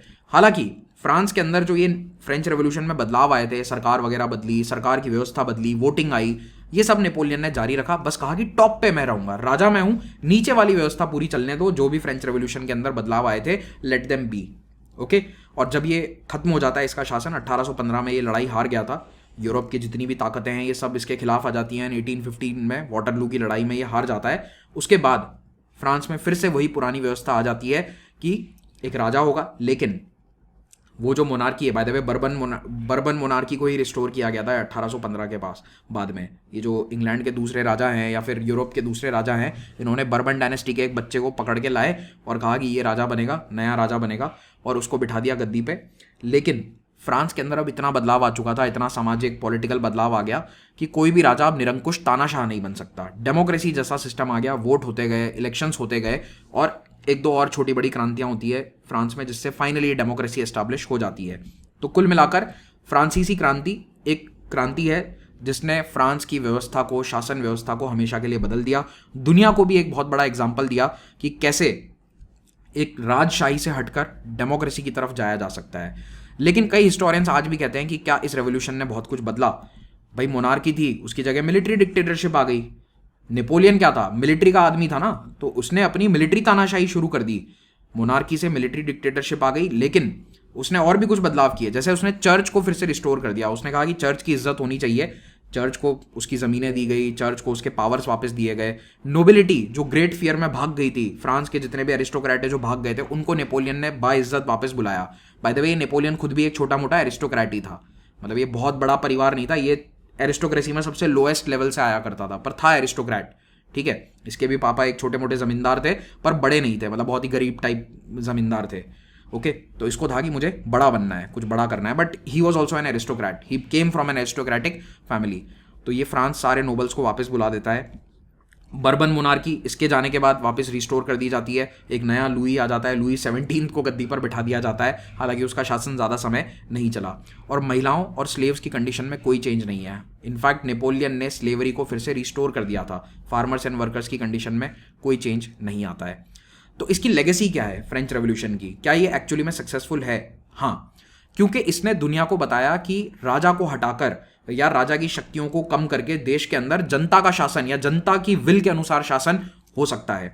नोबिलिटी का पावर इसने हमेशा के लिए खत्म कर दिया। ये जो नोबल्स भाग के चले गए थे ना इंग्लैंड के दूसरे देशों में, फ्रांस के नोबल जो भाग के दूसरे देशों में चले गए थे, इनकी वापस आने के बाद भी पावर उतनी नहीं रही थी। 1789 के पहले वाला पावर इनका रिस्टोर नहीं हो पाया। ठीक है, चर्च का पावर भी हालांकि नेपोलियन ने कोशिश करी कि रिस्टोर किया जाए, लेकिन उतना नहीं हुआ जितना पहले था। Even church power today is very less. आज के समय में चर्च सत्ता में कहीं पर अपना हस्तक्षेप नहीं करता है। फ्रांस और यूरोप के अन्य देशों में चर्च का आपको हस्तक्षेप काफी कम नजर आएगा। तो ये कार्यक्रम भी यहीं से शुरू होता है। चर्च का डोमिनेंस कम होना भी फ्रेंच रेवोल्यूशन के कारण शुरू हुआ। And power was transferred from nobility to the people, specially the bourgeoisie. तो मिडिल क्लास के हाथ में पावर आने का सिलसिला जो कई अन्य देशों में भी देखा गया, वो यहां से शुरू होता है। और इसी बुर्जुआसी वर्ग के ताकतवर होने के कारण अगले 100 साल में इनके पास पावर आ जाएगी, पॉलिटिकल पावर। तो हम देखेंगे कि 1917 में जब रशियन रेवोल्यूशन होगा, तब वर्किंग क्लास, मजदूर इस मिडिल क्लास के खिलाफ आवाज बुलंद करेगा। ठीक है, फिर इस फ्रेंच रेवोल्यूशन ने ideas of the rights of man को हमेशा के लिए लोगों के जहन में डाल दिया। तो आज भी दुनिया का कोई भी आंदोलन होता है या कोई संविधान बनता है, उसके अंदर लिबर्टी, इक्वालिटी, फ्रेटर्निटी शब्द आपको मिल जाएंगे। ये चीज़ें हमेशा से दुनिया के अंदर परमानेंट कर दी गई। ह्यूमैनिटेरियन मूवमेंट्स की इंसान इंपॉर्टेंट है, ह्यूमैनिटेरियन वैल्यूज इंपॉर्टेंट है, ये बात एकदम तय हो गई। राष्ट्रवाद की भावना यूरोप में फैल गई। इटली, जर्मनी, ये सब यूनाइट होंगे अगले 50 सालों में because of the influence of French revolution. इन्होंने देखा कि एक देश जब ताकतवर हो जाता है, जनता देश की एक साथ आ जाती है, तो कितना मजबूत देश बनाया जा सकता है। फिर महिलाओं की education, marriage, freedom to start business, trade, इनको लेकर वो जो नेशनल कन्वेंशन की सरकार ने बदलाव किए थे, वो कहीं ना कहीं लिबरल आइडियाज़ को आगे बढ़ाते हैं। लिबरल और प्रोग्रेसिव आइडियाज़ धीरे धीरे यूरोप के अंदर काफ़ी फैल जाएंगे through out the 19th century. तो ये था हमारा फ्रेंच रेवोल्यूशन। आपको कोई भी डाउट है तो नीचे कमेंट में ज़रूर मेंशन कीजिएगा। मैं कोशिश करूंगा कि सारे डाउट्स का आंसर दे दूं। नहीं तो हम क्या करेंगे कि एक दिन एक लाइव सेशन करके उसके अंदर आपके सारे डाउट्स ले लेंगे। धीरे धीरे ये हमें काम करना है। बाय द वे, जो रेवोल्यूशनरी वॉर्स थे उसके अंदर फ्रांस को बहुत जीत हासिल होती है और फ्रांस की टेरिटरी बढ़ गई। तो सोचो, जिस देश में अंदर इतनी अराजकता चल रही है, वो 89 और 99 के बीच में आसपास इतनी सारी टेरिटरीज को जीत जाता है। और नेपोलियन को अपने भाई को राजा बनाना पड़ा। नेपोलियन इतनी टेरिटरी एक्सपांड कर देता है 1799 के बाद। ओके, तो रेवोल्यूशनरी वॉर्स में फ्रांस की होती है जीत। तो ये था पूरा वीडियो। फाइनली मैं आपसे यही रिक्वेस्ट करूंगा कि एड्यूमेथ को सब्सक्राइब जरूर करें। इसे आप अपना खुद का चैनल मान के दूसरों तक भी फैलाएं। इस चैनल को ज़्यादा से ज़्यादा बढ़ाएं। जितनी ज़्यादा आप इसके बारे में बात स्प्रेड करेंगे, उतना मेरा मनोबल बढ़ेगा, मेरा मोटिवेशन बढ़ेगा to bring more classes, to bring more lectures. Thank you so much. Have a great day.